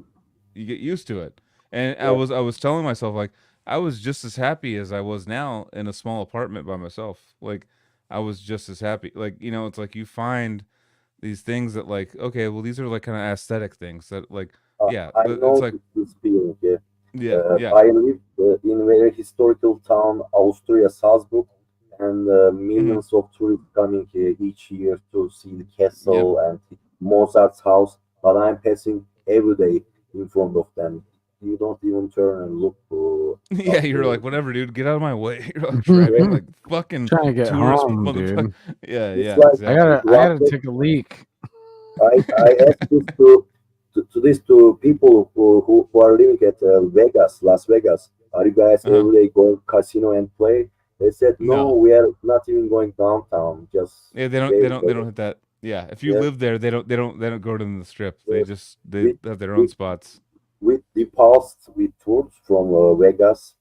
Hmm. We will play with them at this year at Metallica Death Fest. Those guys from Las Vegas, and they just brought us as a stupid tourist because first time we are there, they can be Mhm. just like some gambling and this kind of stuff. I just Yeah. lost in 5 minutes, $50 gone very fast in those roulette You're machines. like, yeah, fuck this shit. I don't Yeah, like, I know. It's like actually, it's funny because You mentioned we're Mozart's house. I'm like, fuck, man, I'd love to go to Mozart's house, dude. yeah. And I'd be oh the yeah, guy in that's your something. way. Oh man, that's way better than Vegas. But I mean, Psychroptic Suffolk brought Psychroptic and us on a tour, and they're Australia, obviously, and they had Yeah, I never been know to that. Vegas. And they'd never been to Vegas, and I got to give them Carcass. It was Carcass, Jeff from Carcass, and me and Psychroptic Wow, going cool. out on a post show like showing them fucking Vegas because we played at the House of Blues in Yeah, Mandalay Bay, and we took the thing, the little trolley thing, whatever, back to Excalibur. But we were on stage. I told Bill, I was like, dude, call Psychroptic Thunder from Down Under on stage. And which is a male strip show that's like really big. It's a male naked strip show. And I was like, dude, call it. And they had no idea. They were like, fuck yeah, they're like stoked on it. And like they were like, fuck yeah, we're the Thunder from Down Under, dude. Die, And then I was on the trolley with them, and I was just all like, dude, it showed up a bunch of naked guys on there, and I was like, hey, that's what we called you on stage earlier. And they were like, what the fuck? But no, that's just taking a foreigner, like never been to Vegas. Yeah, Take them to it's Vegas. fucking beautiful place. Yeah, it's very Yeah. like I remember people leaving the strip. We had to like fucking find them with. I wish we had Apple It's AirTags Sodom back and then. Gomorrah, basically, dude. Like, Yeah, we lose people. Like it They was have insane. the one of the hugest dispensary I ever saw in Vegas. It's like Yeah. shopping mall size. We were also there. Fucking cool. It was That's awesome, also man. we visit the Rogers metal store, Mortician Rogers. Yeah, Yep. Mortician. That's right. That's right. Yeah. Yeah. He moved right. there. That's cool. That's very Yeah. cool. What's up, dude? That's very cool for you guys to like see all that and stuff. And there, see, as humans, still though, you're like, this is sick. And then it's like all the crazy shit that's going day to day in that town. You're just like, all right, fuck this. Yeah. Like after like 2 years there, you're like, all right. It was 2 years. cool. I'm fucking 2 days in Vegas and I'm out, dude. Yeah, no, me and Osa stayed 3 days last time, and she's like, we were gonna go to the Sick New World Festival, and she was like, can we like cancel? Like I'm good for like a year. I'm good for like 3 days there. That's a year. That's maybe a year I can wait and go back. Yeah. I'm not gonna 2 wait. nights maximum. I've done 3, and I feel your lady, dude. Yeah, I it's too can't. much. There's just a certain amount that you Because you want to go unless you're big. just It's a Vegas. You're like, complete let's go degenerate. big, and you're just like 3 a.m, like fucking hitting a gambling button like on a slot Yeah. machine, and you're like, all right, I'm down 4. Where's the plane, dude? I need to get out of here, dude. But it's fun to do. Yeah, I like that casino, Vegas, all those stuffs. Fucking cool. Yeah. That's actually, it's funny because I remember like I was doing really good in Vegas last time I went there before this event, but we were on tour with Suffocation, and Frank, it was the Blood Oath just came out. We were on tour with them when Blood Oath came out, and This Frank is was so also like, fucking underrated album, Blood Oath. yeah, no, Oh, super dude. sick. Yeah. But he was like, dude, I'm gonna take the band's earnings for tonight and put it on red in roulette for Blood Oath.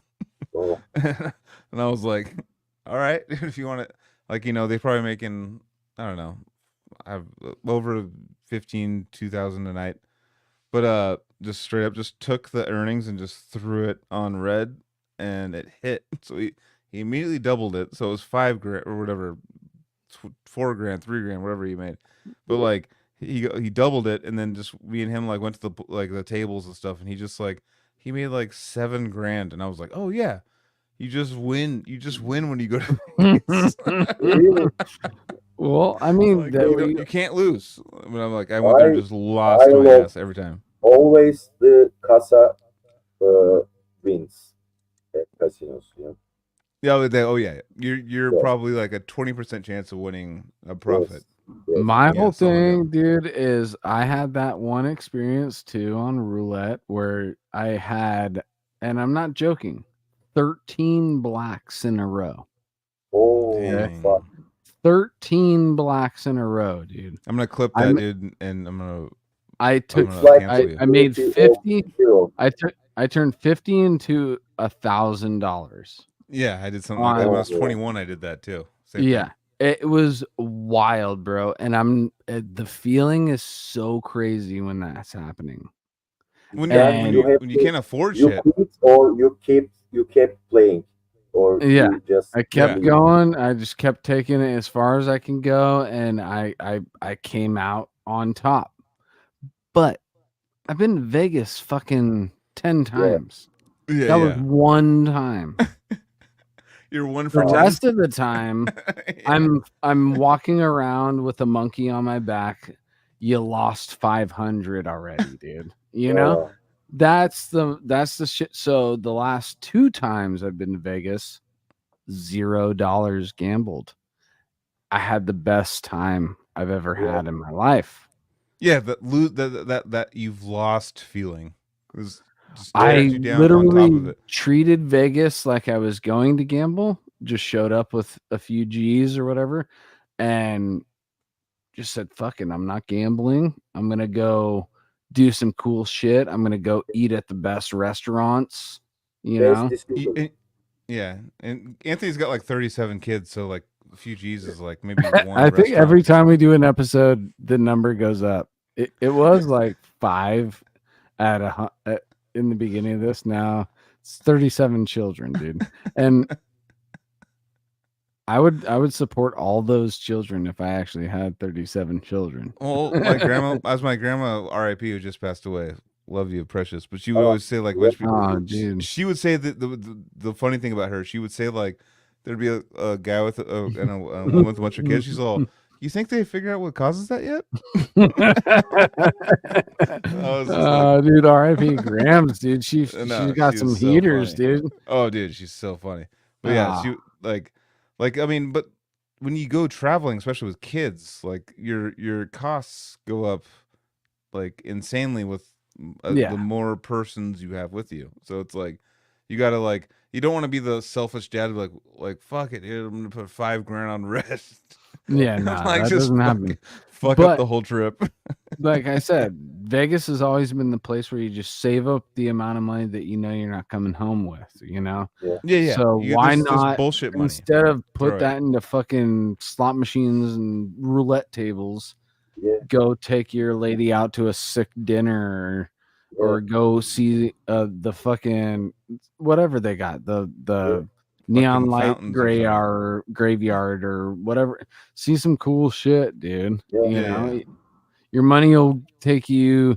The memories are where it's really at, dude. Or do both and then just be like super broke when you get back. I said to myself, once you are in Vegas, so let's fucking play roulette. Okay, $50 gun, it's no problem. I'm not there every day, that's why.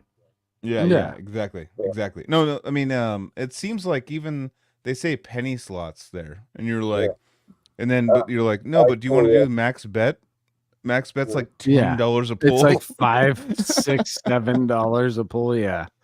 It's like no, it's a penny slot though. So it's like, but just 9 lines times 5, and they do all this math, and it's like, all right, dude, I want to win the jackpot. It's classic. You know, just pulling you in, dude. Oh, it's only a penny, dude. Come on, dude. Play this machine. I want free drinks. It's like, dude, you won the jackpot, dude. You put a penny down? Dude, here's $9, dude. It's like, you want to put like real money. But you were saying like, oh, you could do both, but that monkey on the back will be there, dude. That was the thing. I'd be a day into the trip and be like, fuck, I lost $400 already. Dude, Dan Kenny, Jesus Christ. Yeah. I've been there with Dan Kenny. So that was always a thing that I realized now was hindering those trips to Vegas. Yeah. That knowing that I lost $400 the first day would not make me have as much fun as it's I gonna be in the back of your mind the whole time. Time. Yeah. So you eliminate that, and then it's just fucking 400. Yeah. Let's go to Beatles Love and cry, dude. I cried at Beatles Love. Oh, that's Cirque du Soleil. Yeah. And that's what I'm saying. So you go to you have money for those shows. You do that and Absinthe in the same weekend, and the money that would have been lost on gambling is now you drink and walk by a roulette table and be like, let's do one bet on something, and then we walk by and we're gone. Yeah. No, I understand that. I understand that. Just like no, I'm gonna win. No. This time's gonna be the time. But Joel, you know me and you, dude. We have the addictive personality. It's like as soon as we start doing something, it's like, oh no, we're gonna do that this whole weekend. few days before about the casinos. They are pumping very fresh air, oxygen, and Oh, keeping yeah. all the windows closed that people not realize how time passed Yeah, they faster. they And confuse Yeah. you in direction. Yeah. yeah, No Exactly. clocks. That it's hard to get Yeah. out of those places, and they Yeah. pump it full of oxygen to keep Yeah. you awake. Yeah, it's all conspiracy, guys. It's all Yeah. genius. It's all genius money It making is shit. genius as shit, dude.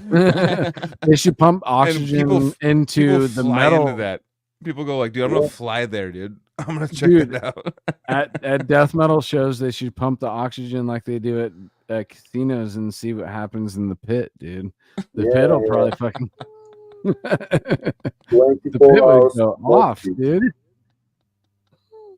All That's right, so funny. dude, we're creeping. We're at 3 hours and it's 1 o'clock in the Yeah. morning for us. You're just getting your day ready. You're actually now. Yeah. This is when you would be waking up. Is it 10 o'clock, 11 o'clock? 11:16 right now. Yeah, dude. Then- So you'd be having your Damn. breakfast right now normally. yeah, and Friday nights, some partying with friends.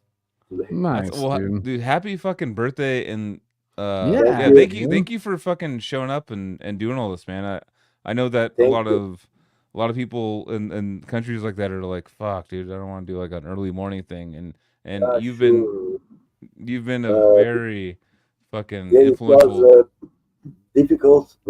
I just woke up 15 minutes before the show, Yeah. and I looked myself at the mirror. Oh fuck! You look like a vampire, red eyes. Nah, That dude, look. you've been all good, dude. Doesn't that suck when you wake up in the morning now? You like look in the mirror, you're like, Jesus Christ. That's what What it's like. That's you slowly start looking at yourself, going like, fuck, I'm getting older, dude. Like in the morning time. The real morning's the worst. the real thing is when you wake up in the morning and you try and do the face, like your phone doesn't recognize your face, and you're like, That's the "Oh, best. dude, what the fuck did I do last night?" You're trying to unlock your phone. It's all, dude, no, you're not you, dude. You're not you. Yeah, the bag's under your eyes. You're denied. But no, we Other appreciate one- you. Yeah, go ahead. Yeah, the type 1 negative. I don't wanna be. I don't wanna be me. This song changed Yeah, my mind. exactly. Fuck, man. It's Do you guys- still have shampoo in the shower for your goat? Is that how you do it? Do you? Yes, like shampoo first, and then how you say hair cream, conditioner, Mhm. something like this. Just Yeah. this. Yeah. You So gotta before a show, because I take see care of it, it, dude. it gets because you sleep. There's gonna be an angle.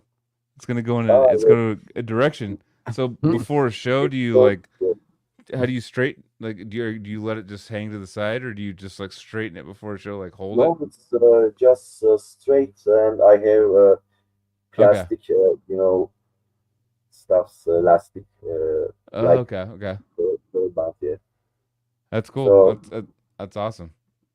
I haven't my facial hair is terrible, and I don't trust it I don't trust it. It's gonna be start like I fucking- I lost my hairs, then Yeah. I thought grow the goatee bait. So. You're old, dude. It went from here down to here, dude. So, Dude, it's so funny because it's the same thing for me. I'm losing it up top, but it doesn't stop below my neck, dude. Yeah, 80% of my body is covered in hair, and I'm like, Oh, dude. why the fuck is it growing here and it stopped up here? Why? yeah. Still, many years, centuries, the scientists couldn't found solution for this shit, and they are Right. selling No. millions of cosmetic stuffs at pharmacies, which is not helping any shit. Yeah, if you there's drugs that work for hair loss, but it's like, cool, dude. Take this drug, but you won't get a boner again. But like, just take Yeah. it's like you I won't like get a hard on boners, again. dude, so I'm just gonna go bald, dude. It's I like think it's a genetic thing from your family, for your Yeah, dad. yeah. side. Yeah. Is it from okay? Is it from because as a kid, it was always told it was from your mother's side, father. Yeah. Yeah. But he was fully bald when he was like 30 something, and I have a full head of hair. So I'm And like, and my mom's dad has a full head of hair, and I'm balding. So what the fuck? Yeah, It the doesn't fuck? make sense. That's a myth. Then it's not. Yeah. That wasn't true. Then that wasn't true. I anyway, got lied to. bald hair is much better than the long hairs. I remember my long hair times, 2 hours washing, Oh brushing. yeah, Yeah, having a shampoo to comb that shit. Fuck that, yeah, dude. yeah. Yeah, that's another like people. That's what always cracked me up on like being in Decrepit Birth back in the day was like I was the only one that had short hair at one Yeah. point, and they were like, dude, why don't you grow your hair out? It's like Yeah. super lame that you're not. And they're like combing their hair. Yeah, I'm yeah, like yeah. having to go like Dude, it would have been so funny to see they you like with long hair at one they have like point, dude. they have like 7 products in their hair. They're like, dude, why are you do? It's not metal enough, dude. Why aren't you? And they're like, Yeah, and during the tours, it's difficult for long hair guys. Sometimes we can't find you can't showers. shower. You can't I shower. mean, Like that's why I've they shaved it. Yeah, I was over it. became like dreadlocks, rastas, like Yeah, Christmas. exactly.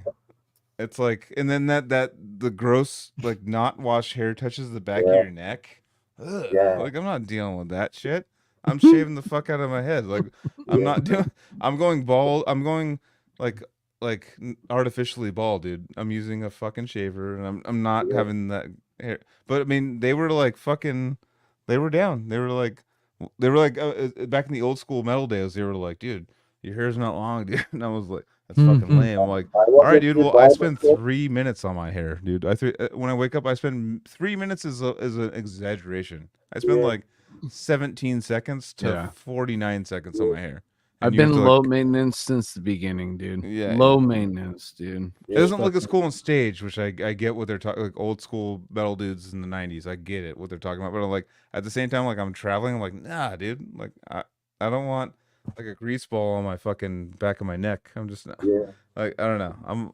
I'm worried about it, but I'll be bald soon probably as a punishment for not being metal enough. It's better, more comfortable. I prefer bald hair, so it's Yeah, okay. yeah. Oh, it's so But nice. it's very expensive at the USA barber shop. I was in any barber shop. I said during the tour because I said, "Can you shave my head?" Okay, how much? $45, $40. Holy shit! $45 for a fucking head shave, dude. Yeah, holy shit? Were you in New York? No, middle of Arizona, Phoenix somewhere. Oh, damn. Were they Yes, selling you $20 packs of cigarettes at the same place, yeah, or? oh, yes. Oh man. Very So expensive. do you so as a vocalist, we'll end it with this, but as a vocalist, like smoking cigarettes and doing vocals, has that ever Yeah. been like an issue for you? Before I was not smoking, but since Before 10 when? years, Before when though? Before when? When did you start? uh, 35, Oh, okay. You're fine. 35. that's, that's what everyone used to do to me. They'd be like, I would tell them like, "Oh, I smoke cigarettes." Or how many cigarettes do you smoke a day? I'm like 7. They're like, "Oh, you're good." Don't even worry about.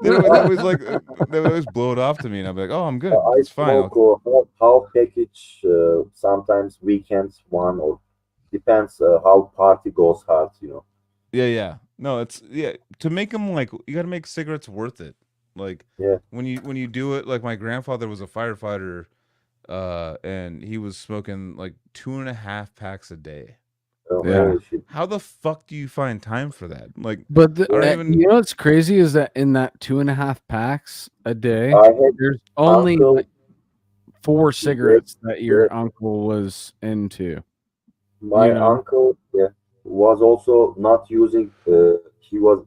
He's passed away many years before. He was not using lighters. 4 packs a day. Not even Oh, using lighters. chain Just smoking. Yeah, chain smoking it. Yeah. chain smoking. Yes, Damn, Jesus Christ. they Dude. cut 2 legs, feet. He kept smoking till he dies. He doesn't Yep. give a fuck. Yes, But you think about it, dude, like as a cigarette smoker, that's really what it was. There was like solid cigarettes throughout the day that you're actually wanting. and then the rest are just stepping stones to get to those cigarettes. You know, Yeah. that first cigarette with your coffee in the morning. Oh, shit. yeah. Or Oh, after, dude, I still to after this New Year, day remember that cigarette and appreciate how awesome it was. Yeah, you know, it's the best. It's And therapy. It's therapy. it- That's the like a the cigarette after a joint, that was another one for me. Cigarette after sex, driving to work. Just driving to work, like driving to driving work, the The commute. Yeah, the commute. Like that was my favorite cigarette or for two. sure. Like going to Camel. work. I smoke Yeah. Camel.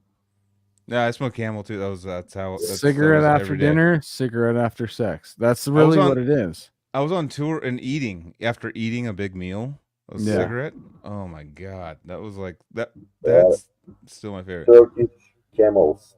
Turkish camels. I quit at Camels. Look you at know, this smoking lady. Look at Camel this though. Look at filters. this. Look at this camel though. Is a That's a Camel yellow. Yellows? And they're like, you're gonna have a heart attack if you Yeah, try Yes. yeah. You guys got He's- such crazier pictures on he's your things than architect us, on the dude. photo. Yeah. I know the vapes. So California was like, God, Jesus, it's so embarrassing. California. So they're like, they didn't want flavor. So flavors got me off cigarettes. Like the Juul. There's a company called Juul that got me off cigarettes. Where it was like, I was smoking it and I was like, I was way more obsessed with the Juul than I was a cigarette. I was smoking it constantly. I could hold it like this. I could do all the things, and it felt like a cigarette. And then they were like, no, kids are getting involved because flavors. And I was Yeah. like, all right, well then they had tobacco flavored ones. So I was like, got tobacco. I was super into the tobacco ones. And then I found these things that are just like, which are illegal in California. I'm smoking an illegal thing in California, but you can get them shipped here. Like the post office will ship them, but they're not. You can't buy them here. So it's like, and they're way cheaper if you just order them online. They're like literally half price. So I just order big packs of them, and these things like they have the USB-C charger thing, and they have the throat hit that feels like you're hitting a cigarette, but then before you know it, it's what you need. Like you are more addicted than you were to cigarettes than Yes, with this I thing. heard about it. Yeah. It's also what I heard. It's making water in collecting water in the lungs. Cigarette is doing directly cancer, but this one is in your lungs. The water is I don't know, feeling You're drowning yourself. Yeah, I mean, I can tell to be honest, like, because I was a smoker for about 15 years, 20 years, to this, I feel so much better. It's not even close. It's not even close. Like, as far as like my deep breaths and stuff, like, Yeah, you could it's- taste food. You can smell things. But I do miss going outside and the ritual of going outside smoking. That's the only thing I miss. Yeah. But there'd be so many cigarettes that I would smoke that I'd be like, why? After I was done with that cigarette, I'd be like, why the fuck did I smoke that?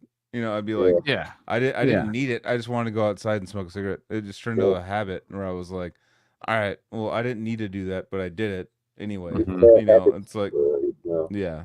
This thing, the only reason why I like these, and I'm like a crackhead going like, yeah, I like should try these. Is like I could just do it like once and just be like, all right, talk to you for 45 minutes and be like, again, you know, like I don't have to commit to a cigarette. You know, Maryland Death Fest made me quit cigarettes. Really? I went as the 19-year-old over to the first Maryland Death Fest, and we were in. But how many lippers have you taken since then? No, I wasn't. I wasn't tobacco? chewing then. I wasn't chewing then. Chewing actually made me, or put me on the path to quit tobacco. So I was just smoking cigarettes, and we went to Maryland, and it was the first time as a California kid being in a place where you could smoke inside.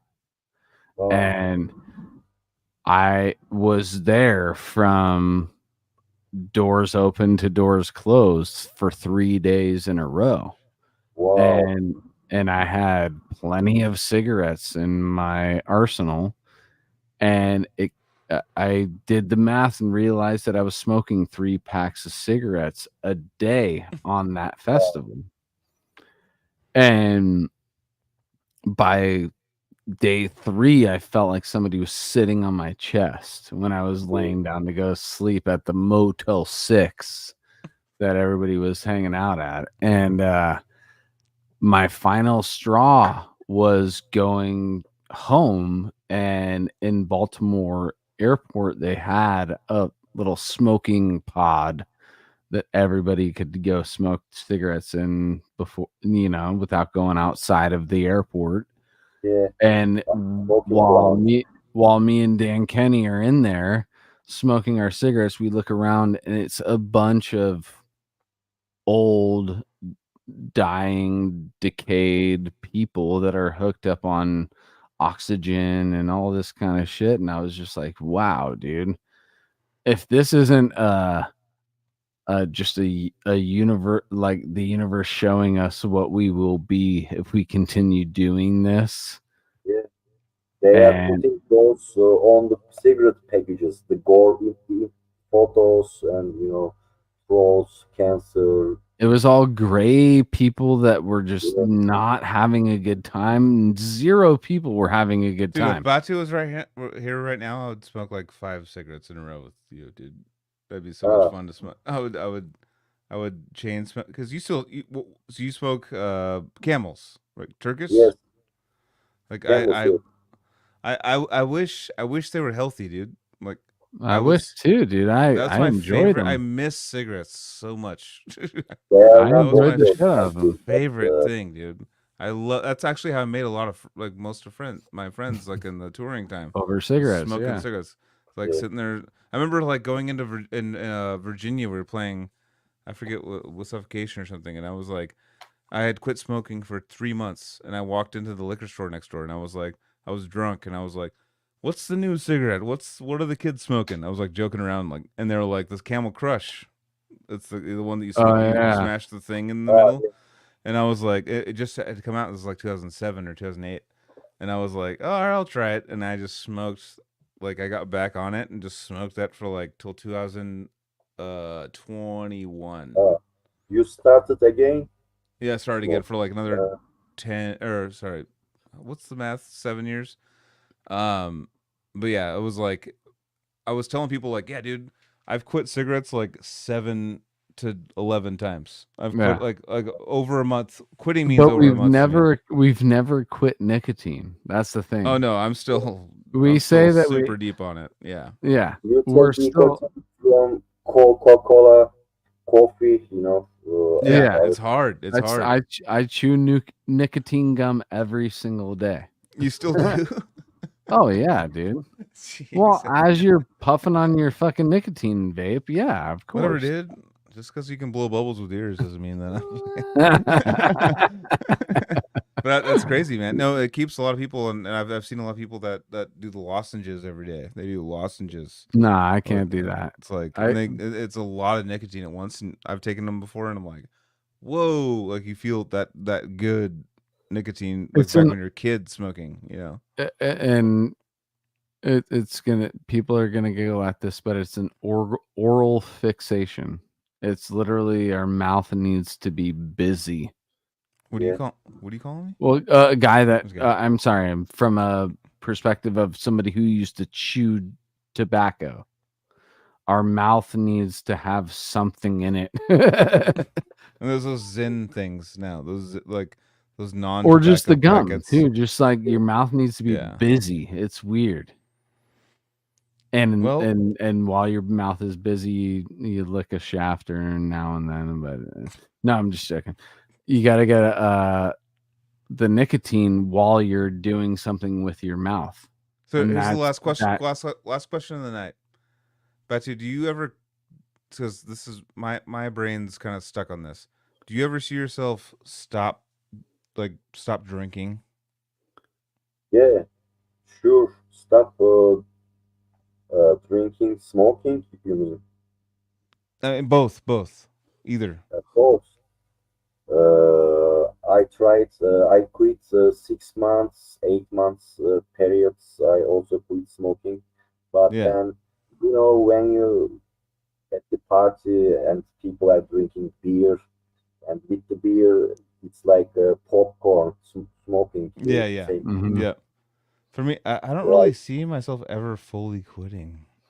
Drinking, you're saying? Drinking, it's so embedded in a social aspect of what we do. Yeah, I am at the point right now where I only drink on these things. yeah, And it's because of alcohol attached to social aspects. yeah, You know what I'm saying? Like I mentally can't get over the fact that we are socially hanging out virtually right now, and I need to have a couple of beers while I'm yeah, doing it. I also want, but it's early now. I know, To I know. You don't want Yeah, some you're at 11 morning a.m. time. beers, dude? Yeah, I But get Yeah. it. if you were with Joel and I at this time and we hung out at 8 a.m. at your time, we would have probably uh, forced you into hope, having a Bloody Mary or two. yeah, hope we drink all together That'd be sometime. awesome, I dude. don't know if we come and play there. We made West Coast tour last time. Played Yeah. a lot of shows. That'd be With awesome, dude. guitar. I'd love I that. Yeah. when you guys announced the East Coast thing that you guys are doing, I was, even though knowing in my head it's around Maryland, I was like, could there be Yeah. something close enough that would make me, you know, Uh, pull me out of the West Coast to come out to the middle of the country or whatever? But that's the thing, dude. I know He has that 42 kids. it did already went um, up. It went up 5. USA, I've been sitting with you guys and USA. I just inseminated 5 more women, dude, while Joel said that. No. But in reality, I think at some point I want to hope that you and I can hang out in Yeah, physical fuck Yeah, yeah. form, dude. would be cool. Yeah, for That'd be sure. awesome, man. No, you've like I said, you influenced a lot of my childhood growing up and stuff. That was in getting into Thank like you. death metal and like pushing it from Cannibal Corpse and like the more basic Mhm. stuff to finding more crazy like stuff that was out there that people were Yeah. pushing boundaries and stuff. And it's like I was been texting. Carrie is the one who bought the album, my buddy Carrie, and I was like, dude, I'm. What I said is I was like, I'm interviewing verbalized opinions today, dude. It's because that's like been our joke for fucking 20 something years of just like I have verbalized opinions about fucking like okay, actually for me and Carrie, could you just explain that song I in, think, in did we some already do that? I we thought we might have already done. did Oh that. Jesus, I've drank in like 17. It's all good, dude. Them White Claw 8%, dude. Come at Silverback, dude, and see how many you can drink with them. But dude. this is a song that's been like it's very embedded in my whole like from getting into death metal and everything. You It's guys, also fucking groovy starting song, and most people like this song in the album. And this is the only one song guitar player wrote. The rest of the songs, all the fucking riffs from bass player. He oh just god, dude, wrote. Oh shit. He just wrote this damn, part, this part with drum yeah, fill yeah, yeah, I know stuff. exactly what you're talking about. Oh So yeah, we had to play this song on every show. It's like Hammer Smash Face of Cannibal Corpse, Yeah, yeah, for sure. yes, Yeah. fuck yeah, that's rad, dude. I I'm played it such a maybe fanboy. 1 million times. It's like Slayer playing, I don't know, Metallica, Unforgiven 1 million times. Yeah, yeah, Yeah, yeah, yeah. It's like Rain of Blood. Yeah, yeah, yeah, yeah, yeah. Exactly. Yeah, yeah, Well, exactly. for us spoiled kids over here in California that had the I was homeless as a path. kid. You were Spoiled. Buddhist as a kid, dude. To get to the point where you come across a cenotaph, and to feel like, oh shit, this is an international thing, to really feel that the not only just the Cali death style or whatever, just to see it or come across an example of like-minded people that are in a total different country Yeah. across the world, and knowing that if you and I were to come across each other in person, Yeah. we would be friends immediately. We can talk hours of death metal music or other kind of stuff. It's and I've Totally. mentioned it so many times on the show. There's something about like the social aspects of meeting a human and becoming friends with them. In this realm, in the death metal realm, we eliminate so many levels of getting to being friends. Like Death metal is global. I think it has no borders. We have same like-minded people. You can find in Indonesia, Thailand scene, South America, Japan. Same 100%. musical tastes. Mm-hmm, Because we like similar bands, favorite bands we have. So it's all about not language or which culture. It's about feelings. I mean, music. exactly, dude. 100%. 1,000%. And I love that, dude. And that's part of why the show keeps going, because Yeah. no matter how far we reach our hands with the show to get to wherever in the world, we're gonna find a homie, you know. Yeah, for And sure.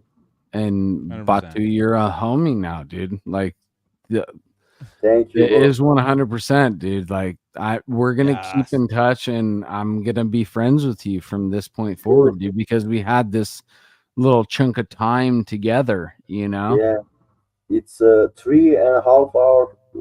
Wow. It's 1:30 in the morning for us. I gotta work in Yeah. 7 hours, dude. But this is worth it. Okay. This is worth it to me because I'm spending time with you. You know what I'm saying? And Thank you. I really appreciate it. You guys invited me for your show. Thanks a lot. most definitely, dude. And Yeah, thanks for coming on, dude. I appreciate that a lot. That's right. most definitely, dude. And thanks to everybody in the chat who's been chiming in from Yeah. your area of the world too. Barlos. There's been a couple of guys that have been in the chat that show that they're from your part of the world. It will be later in YouTube or it's just live. How is it? Right now we're live on twitch.tv Okay. Oh, YouTube. We're on and YouTube too. So actually, I think Yeah. it'll be posted in like 5 minutes. Yeah, Okay. and you'll be able to watch this after on our YouTube channel. We just Okay, do it cool. live and then it'll stay up there. Yeah. All right, cool. Awesome, dude. Thank you for showing up, Dude. man. Should wrap this. So much fun, dude. Yeah. So much fun. Appreciate it. Thank you very much. Thanks for inviting us and Oh, supporting wrong one. Cenotaph. Cenotaph Hope on to see you tour. guys during the tour or other shows. If you're on the East Coast, you need to Yes, get we your will shit do. together and get to Yes, one of we these will do shows, next dude. time. USA So is huge. Yeah, This May time, 14th starting. It's Connecticut. It's going Connecticut, New York, Michigan, Indianapolis, Yes. Milwaukee Death Fest, Illinois, Kentucky, Ohio, New York. Again, Yes, or not again. Yeah, for it's the again. people not Yeah. to our shows, party with us, fucking headbang, mosh, buy merch, anything. Fuck Yes, guys. buy your Support- merch, Support guys. these motherfuckers. They're like wordles. A lot of this shit started where a lot of bands have like got, like acclaim and stuff and doing things, but like bands like Cenotaph are where it all started and where a lot of these bands got influence from. And merch go is listen where to you're their shit. putting money in the gas tank, guys. So Yeah. Because And a gas lot is of like $6 a expenses, gallon, man. during the tours, gas, accommodation, all those shit. Definitely. Help these motherfuckers out. These guys are one of the most influential bands in that community. Death metal. there's technically. enough people on the East Coast that you got places to stay, I'm sure, if everybody Thank you. opens their doors. But that's what's cool too about our shit is that people open their doors to I mean, Warforged just stayed at Entheos's house, and I'm like, that's so fucking cool, dude.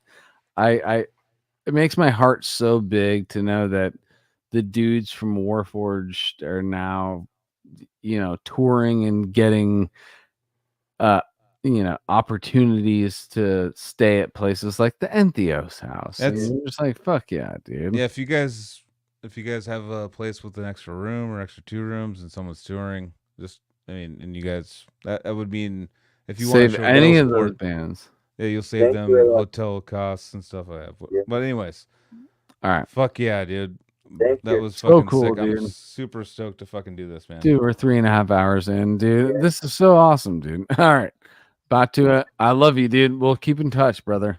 Thank yeah, you. man. Keep in touch. Nice to meet you guys. Nice to meet you too, man. All right. My yeah. I have a verbalized opinion about you being one of the sickest fucking bands that no one knows. Yeah, fucking sick. It's I been love a you, dude. 3-hour verbalized opinion about Yeah. Cenotaph, dude. Fuck yeah, dude. Thank you very much, man, for showing up. You're welcome. Cheers, Hell yeah. guys. All right. Cheers. All the plugs are in the beginning of this episode. Cenotaph, where you want people to go? Thank you. Cenotaph, where do you want people to right, go? Right, I got one right here. Cenotaph Bandcamp. 666.bandcamp.com. Instagram or Facebook, they can check out. They can follow us from Instagram too. Nice, dude. Oh, yeah. And Cali Death Podcast, all that Yeah. shit. Google All it. right. You'll find us. All right. Dude, have a great weekend, guys. Thank you. Same. Have a great Yeah. Oh, yeah, weekend. buddy. Most definitely, You guys. dude. And we'll see you next week as always. All Rock right. on. Woo.